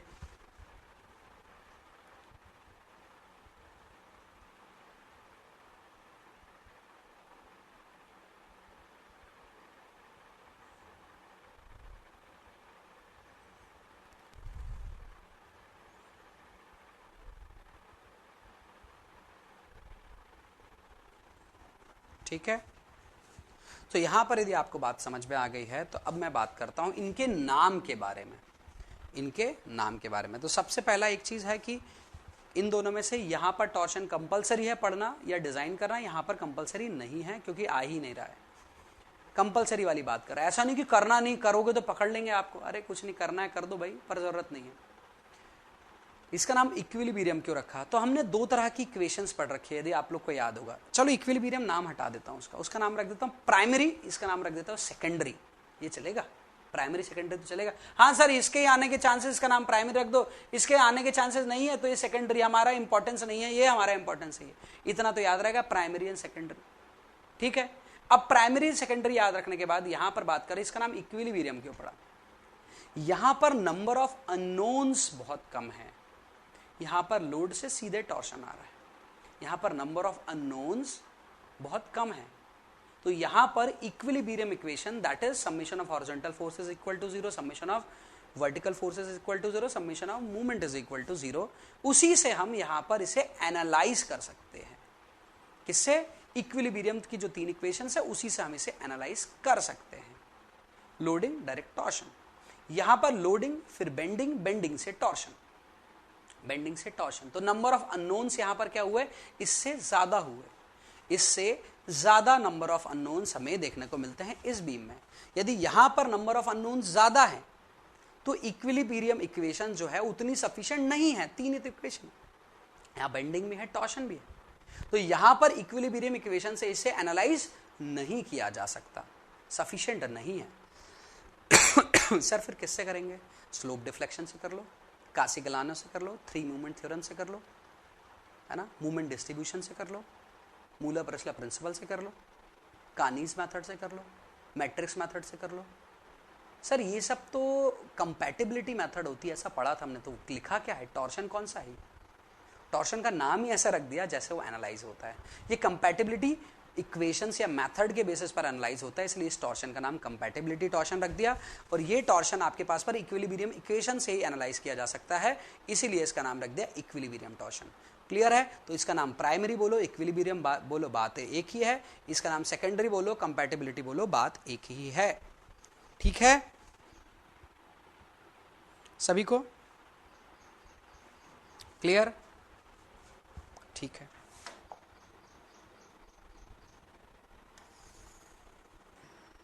तो लिखते हैं हम इसके बारे में। क्या लिख रहे हैं इसके बारे में?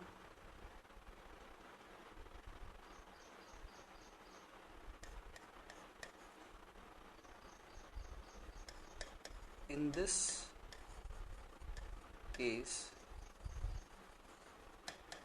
analysis can be done by equilibrium equations,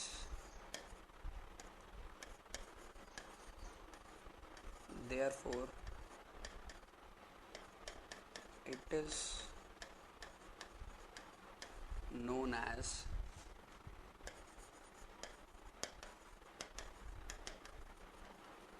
equilibrium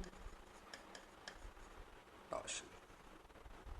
ठीक है, नेक्स्ट पॉइंट के बारे में बात करते हैं। Design for such torsion is compulsory. Compulsory है यहाँ पर डिजाइन करना। एग्जाम्पल क्या मिल सकते हैं? एग्जाम्पल मिल सकते हैं cantilever structure, curved beam etcetera, और भी हो सकते हैं कुछ एग्जाम्पल। ठीक है, यहाँ पर बात करते हैं कंपैटिबिलिटी टॉर्शन के बारे में। तो क्या बोलता है कंपैटिबिलिटी टॉर्शन? कंपैटिबिलिटी टॉर्शन बोलता है in this case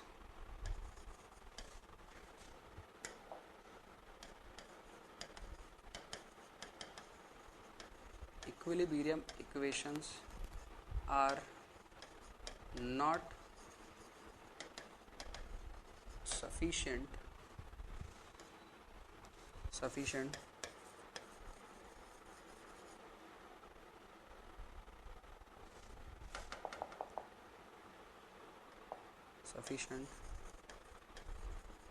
for analysis,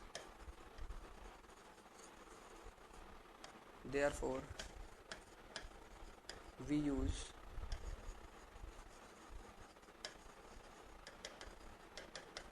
compatibility equation and termed such torsion as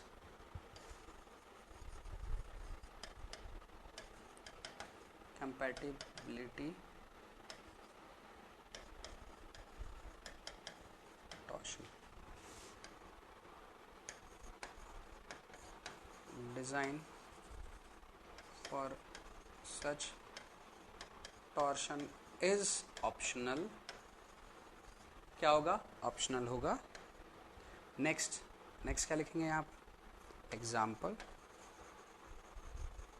सबसे बड़ा एग्जाम्पल दिख रहा है आपको, मल्टी स्टोरी, लेकिन कौन सा? Frame structure, load bearing wall structure नहीं, फ्रेम स्ट्रक्चर। ठीक है, सो ये है आपके पास पर दो तरह के torsion, equilibrium and compatibility torsion. ठीक है, सभी को क्लियर है? Take a screenshot of this. चलिए नहीं लिए तो इसके बाद ले लेंगे अपन, है ना, कोई बात नहीं। आगे बढ़ते हैं ना। और यहां से हमें पता चला कि टॉर्शन के लिए डिजाइन करना जरूरी हो सकता है और नहीं भी हो सकता है। ठीक है, सो यदि नहीं कर रहे हैं तो कोड क्या कहता है?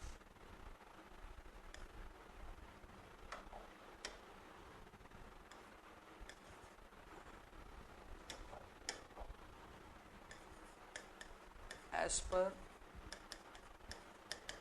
IS 456-2000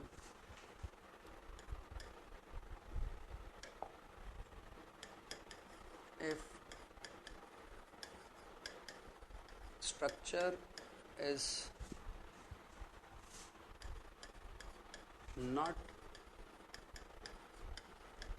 designed for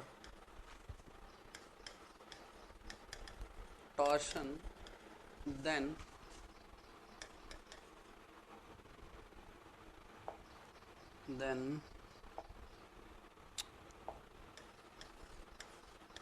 effect of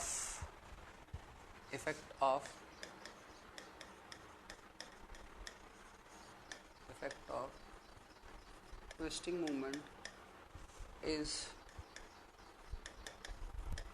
considered in bending and shear design. देखिए जब ट्विस्टिंग आती है, जब ट्विस्टिंग होती है तो बेंडिंग स्ट्रेस को भी बढ़ा देता है, शेयर स्ट्रेस को भी बढ़ा देता है। लेकिन यदि आप टॉर्शन के लिए डिजाइन नहीं करना चाहते हैं, क्या लिखा है अपन ने एज पर IS 456-2000 क्या कहता है, if structure is not design for torsion, यदि नहीं कर रहे हो टॉर्शन के लिए design, then effect of twisting movement is consider in shear and bending design. तो ट्विस्टिंग मूवमेंट के इफेक्ट को आप कंसीडर कर ले किसमें, बेंडिंग एंड शेयर डिजाइन के अंदर पर। ये पॉइंट क्या है, इसकी वजह से फॉर्मूला क्या होगा वो बताता हूं। सो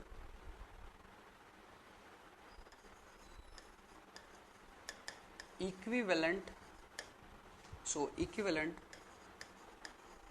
shear force is equal to shear force due to bending plus क्या कर देंगे इसमें, shear force due to torsion और ट्विस्टिंग मूवमेंट। इसको अपन किस तरह से रिप्रेजेंट करते हैं, V equivalent is equal to ये VU वही WL/2 plus this is VT, है ना। सो यहाँ पर V इक्विवेलेंट जो हो जाएगा that is VU plus 1.6 TU/B, TU मतलब अल्टीमेट टॉर्शन मूवमेंट। सेम यदि अपन बात करते हैं एंड इक्विवेलेंट बेंडिंग मूवमेंट, वो क्या हो जाएगी,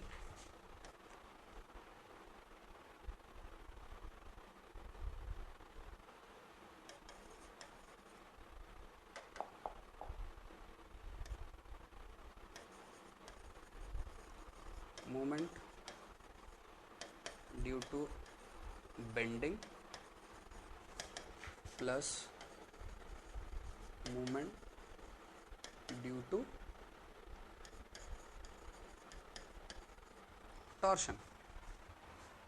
तो मोमेंट ड्यू टू बेंडिंग क्या हो जाएगा, मोमेंट ड्यू टू बेंडिंग हो जाएगा आपके पास पर वही जो आपने अभी तक निकाला है WL²/8, उससे निकालना है तो, और ये हो जाएगा TU1 + D/B upon 1.6। This is as per IS 456-2000 जो आपको दिया गया है। This is as per IS 456-2000। अब यहां पर TU क्या है, here TU is factored torsional movement, ये आपको गिवन रहेगा। तो एग्जाम में दोनों फॉर्मूले पूछे गए हैं, सिर्फ फॉर्मूले। गेट एग्जाम में बात करता हूं तो इस फॉर्मूले पर बेस्ड क्वेश्चन, बाकी एग्जाम में बात करता हूं तो सिर्फ फॉर्मूले पूछे गए। ज़्यादा से ज़्यादा यहाँ से क्वेश्चन पूछा जा सकता है ऐसे डेटा देने के बाद जो आपको सिंप्लीफाई कर सके, आप इजीली सॉल्व कर सके।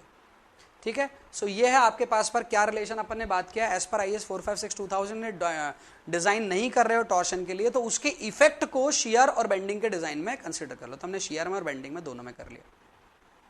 क्लियर है बात सभी को? सभी को क्लियर है? आगे बढ़ते हैं। ओके, शियर और बेंडिंग दोनों में अपन ने इसके डिजाइन को कंसिडर कर लिया। नाउ एक बहुत इंपॉर्टेंट पॉइंट है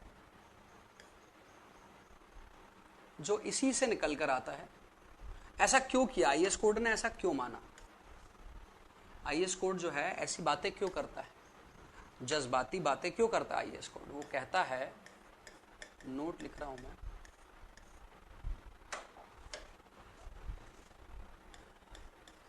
दी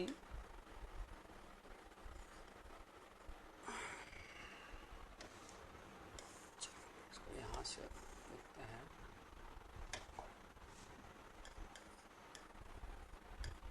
due to twisting movement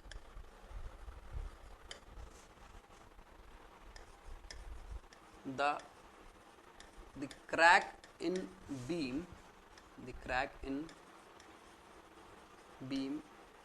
are of किस तरह के नेचर का रहेगा? वो दिखा था आपको क्रैक कैसा देखने को मिला था, बीम ऐसी थी, इधर बना ही देता हूं मैं डायग्राम,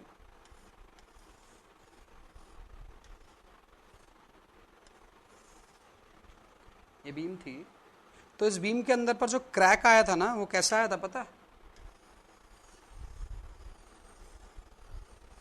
हर तरफ से देखने को मिल रहा था, इस तरह का क्रैक था। समझ आई बात? सो ये क्रैक आपको देखने को मिला था, अभी मैं लिखूंगा इसके बाद, पहले ये लिख दो। So crack of the beam is of किस तरह का देखने को मिला था? Spiral nature.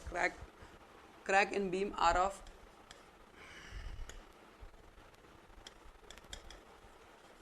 spiral nature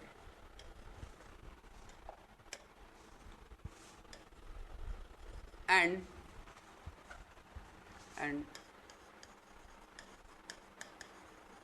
practically we cannot provide, we are not able to provide, we cannot provide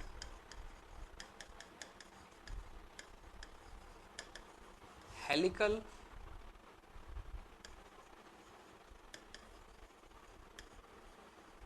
reinforcement to resist it. Therefore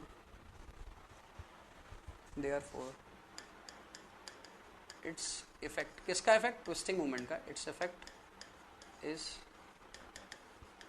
consider in design of bending and shear। ध्यान से देखें, अब ये है आपके पास पर क्या? क्रैक्स। दीज आर, ये क्या है भाई सर? ये क्रैक्स है। दीज आर क्रैक, जो है किस नेचर के? स्पाइरल नेचर के। स्पाइरल नेचर के क्रैक हो गए। तो यहां पर रेनफोर्समेंट जस्ट इसके अपोजिट लगाना पड़ेगा आपको, अपोजिट लगाना पड़ेगा। लगाइए भाई,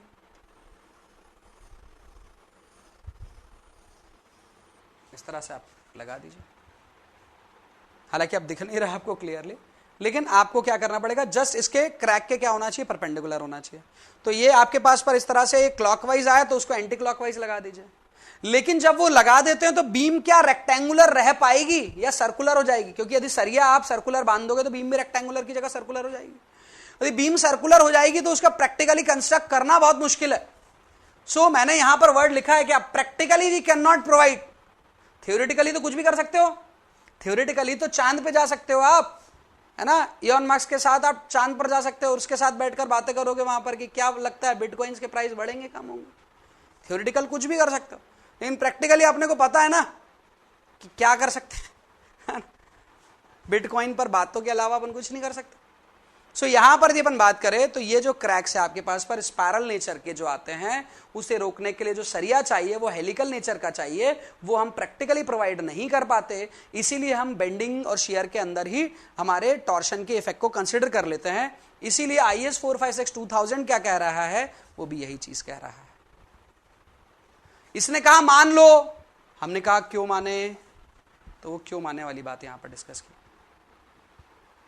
क्लियर है सभी को? किसी को कोई डाउट है जल्दी बताएं।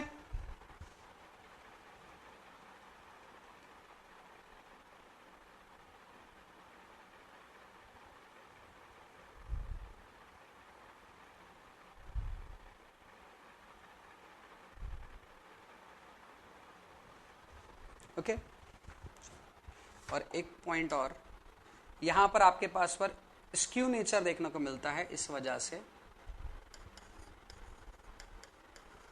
Design for torsion is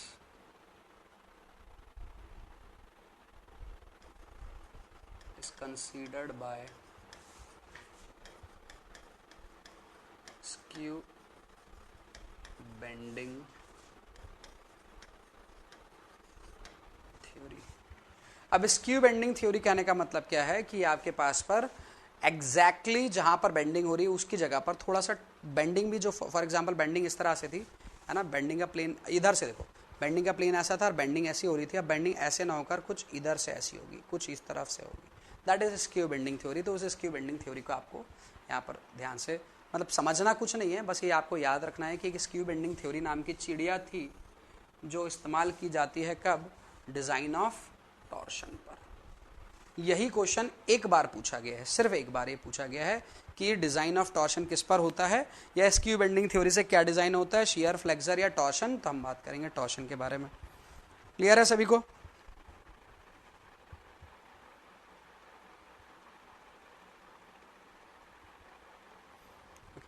so this is all about it. मैं बात करता हूँ, ये है पूरी की पूरी कहानी टॉर्शन की, कि टॉर्शन पढ़ना है नहीं पढ़ना है तो कितना पढ़ना है, उन सब चीज़ों के बारे में था, है ना। चलिए तो यहाँ से आप स्क्रीनशॉट लेना स्टार्ट करेंगे।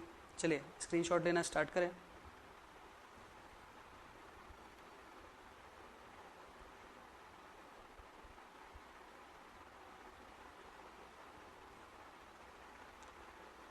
नेक्स्ट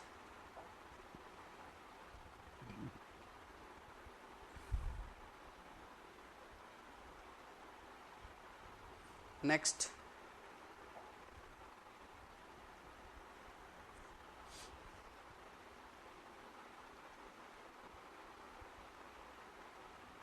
नेक्स्ट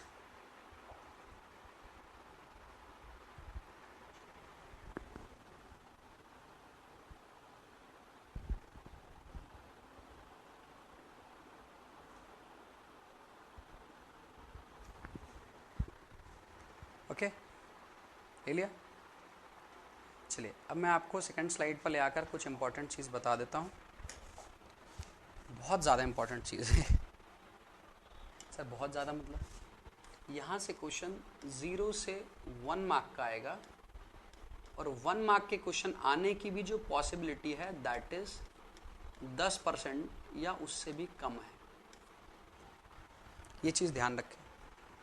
कहने का मतलब है कि यहां से क्वेश्चन ना आने की 90% प्रोबेबिलिटी है, आएगा 10% प्रोबेबिलिटी, वो भी एक नंबर का एक क्वेश्चन आएगा। कहां से आएगा, इनमें से कोई भी पॉइंट छोड़ो मत, से कहीं से भी आ सकता है एक नंबर के लिए, ठीक है।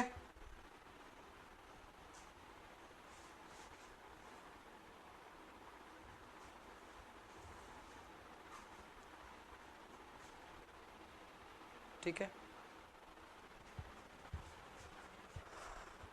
चलिए। सो आप में से किसी ने कल के क्लास के स्क्रीनशॉट यदि लिए होंगे तो वो शेयर कर दे ग्रुप में, यदि नहीं लिए होंगे तो आपको रिकॉर्डिंग मिलती है, रिकॉर्डिंग से स्क्रीनशॉट ले लेना, ठीक है।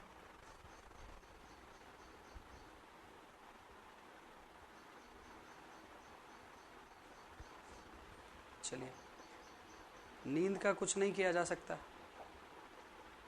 क्या है ना, क्लास है, वो क्या है, क्लास है आपकी 7 बजे, इसलिए आपको आ रही है नींद।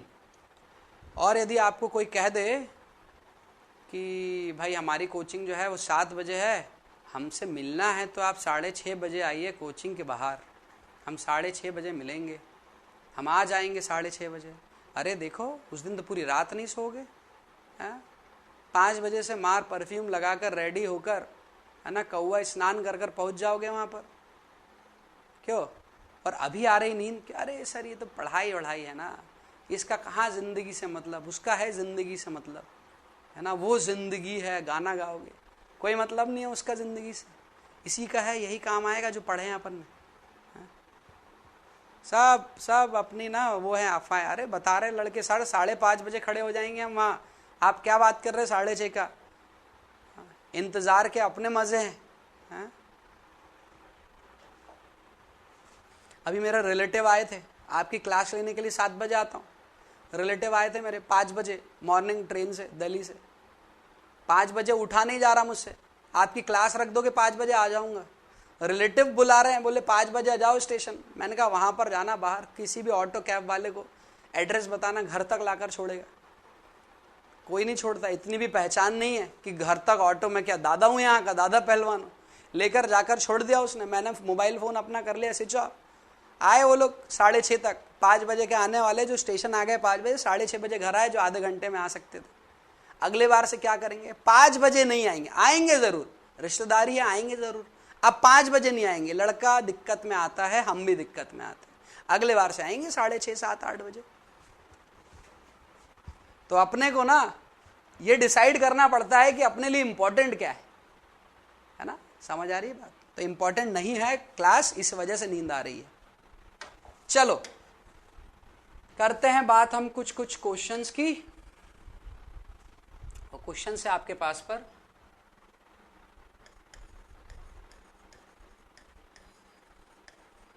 Beam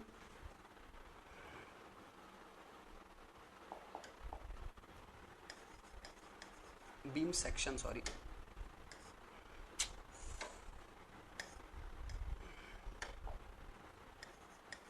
beam section does not follow Allison assumption under reinforced balanced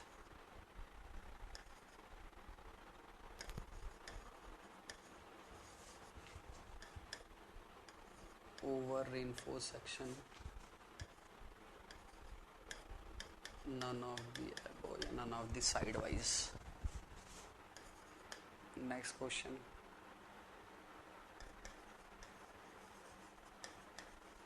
bending of, sorry,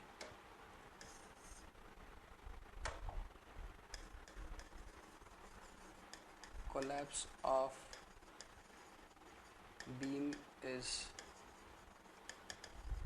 considered in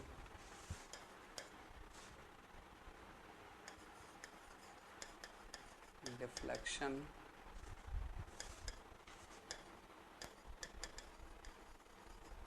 vibration, leakage,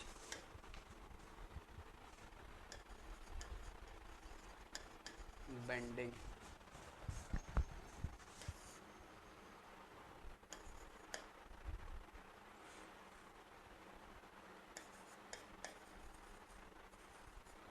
Arrange the strength in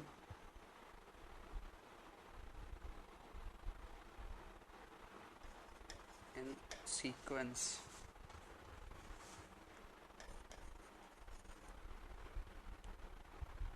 Compressive strength, flexural strength, torsional strength, shear strength.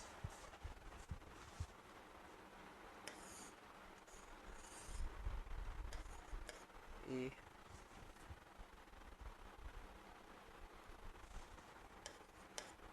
C D.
चलिए ये 3 question करें।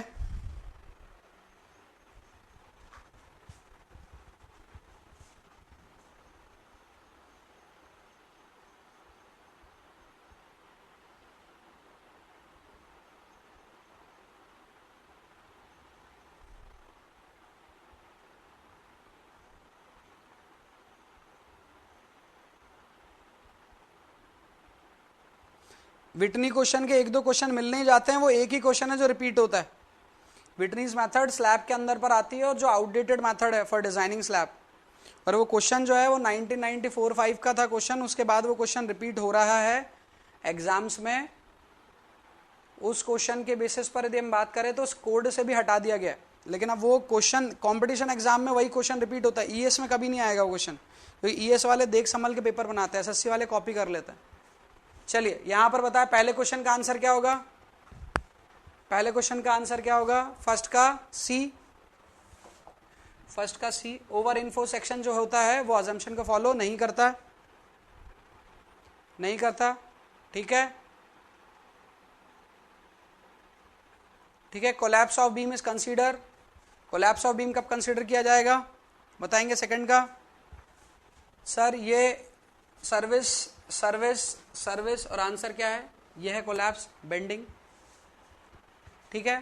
Third, arrange the strength in sequence. Sequence में arrange करें। Compressive ज्यादा होती है, flexor कम होती है, टॉर्शन कम, शियर कम। ये दो तो पता है सर, इसका पता नहीं है, ये आज ही पढ़ा है आपने। फ्लेक्सरल ज्यादा होती है, गलत। फ्लेक्सरल ज्यादा होती है और ये वाला फ्लेक्सरल कम होती है, टॉर्शन ज्यादा होती है, कंप्रेसिव ज्यादा होती है, उससे ज्यादा शियर होती है, ये भी गलत। तो दो को तो अपन ने पहले गलत कर दिया, अब इन दो में कंफ्यूजन है। कंप्रेसिव स्ट्रेंथ, फ्लेक्सरल स्ट्रेंथ सही जगह पर है, शियर और टॉर्शन की अपन ने पोजीशन चेंज करी है। क्या होगा, कौन सी स्ट्रेंथ ज्यादा होगी। ट्विस्टिंग में, ट्विस्टिंग जो बेंडिंग की वजह से होती है और जो टॉर्शन की वजह से होती है, टॉर्शन में आपके पास पर वार्पिंग भी होती है, इस वजह से कंक्रीट में उतनी स्ट्रेंथ अवेलेबल नहीं रहती है। दैट्स व्हाई टॉर्शन में स्ट्रेंथ बहुत कम रहती है एज कंपेयर टू जो बेंडिंग की वजह से शियर आ रहा है। और देखिए दोनों शेयर है, बेंडिंग की वजह से शेयर, ये बेंडिंग शेयर है, ये टॉर्शन की वजह से शेयर है, टॉर्शन शेयर। टॉर्शन शेयर में स्ट्रेंथ कम रहती है क्योंकि फाइबर में आपके पास रप्चर जैसा बिहेवियर देखने को मिलता है, इस वजह। तो ये यहां पर स्ट्रेंथ का सीक्वेंस सही है, दिस इज आल्सो क्लियर है। अब ये जो क्वेश्चन था आज की क्लास का, यदि मैं बोलूं तो ये बड़ा अच्छा क्वेश्चन था, क्योंकि इस क्वेश्चन के अंदर पर इसके बारे में हमें पता नहीं है इसके बारे में पता है कि इन दोनों से कम होती, इससे कम होती है नहीं होती, वो पता नहीं।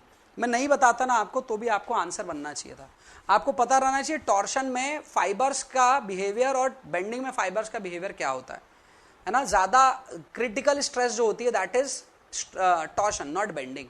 दैट्स वाई आपके पास पर जो बेंडिंग स्ट्रेस बेंडिंग की वजह से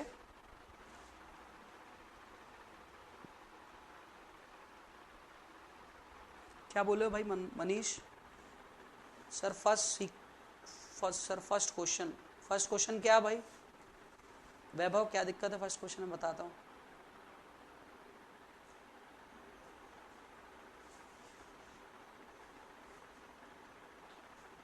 क्या बोल रहे हो भाई मनीष? अरेंज इन सीक्वेंस है वो, सीक्वेंस, स्ट्रेसेस नहीं, अरेंज इन सीक्वेंस है।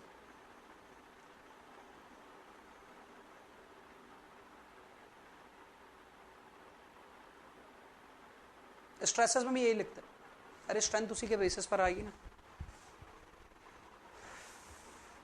अच्छा ये बात कर रहे हो कौन सी ज्यादा क्रिटिकल होती है, तो आरसीसी बीम में क्रिटिकल सबसे ज्यादा कौन सी होती है? बेंडिंग स्ट्रेस होती है ना।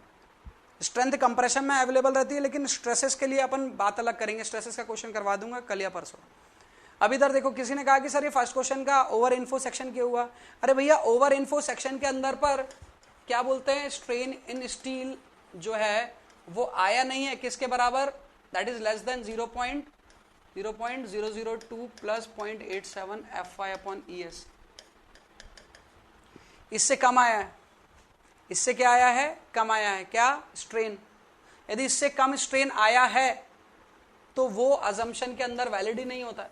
अजम्पशन बोलता है इससे कम नहीं होना चाहिए, और ये ओवर इन्फो सेक्शन बोलता है। इस वजह से ओवर इन्फो सेक्शन जो है वो LSM के आपके अजम्पशन को फॉलो नहीं करता। ठीक है, चलिए। सो ये हुआ आज आपका पार्ट टॉर्शन का खत्म। कल हम लोग स्टार्ट करेंगे स्लैब के पार्ट को। कोशिश करेंगे स्लैब के पार्ट का ऑलमोस्ट पार्ट कवर कर ले। यदि स्लैब का पार्ट कल नहीं हुआ तो मतलब कल और परसों में खत्म हो जाएगा, और परसों खत्म हो जाएगा फिर अपन स्टार्ट करेंगे बॉन्ड चलेगा एक दिन, उसके बाद स्टार्ट हो जाएगा कॉलम। तो आज बीम का पार्ट खत्म हो चुका है। ठीक है, आज बीम का, तो आप जब भी हेडिंग देखेंगे तो बीम नहीं दिखेगा, अब स्लैब दिखेगा आप। ठीक है, चलिए मिलते हैं नेक्स्ट क्लास में, दैट इज कल। और आप लोग ऑब्जेक्टिव क्वेश्चंस करते रहिए। चलिए बाय बाय।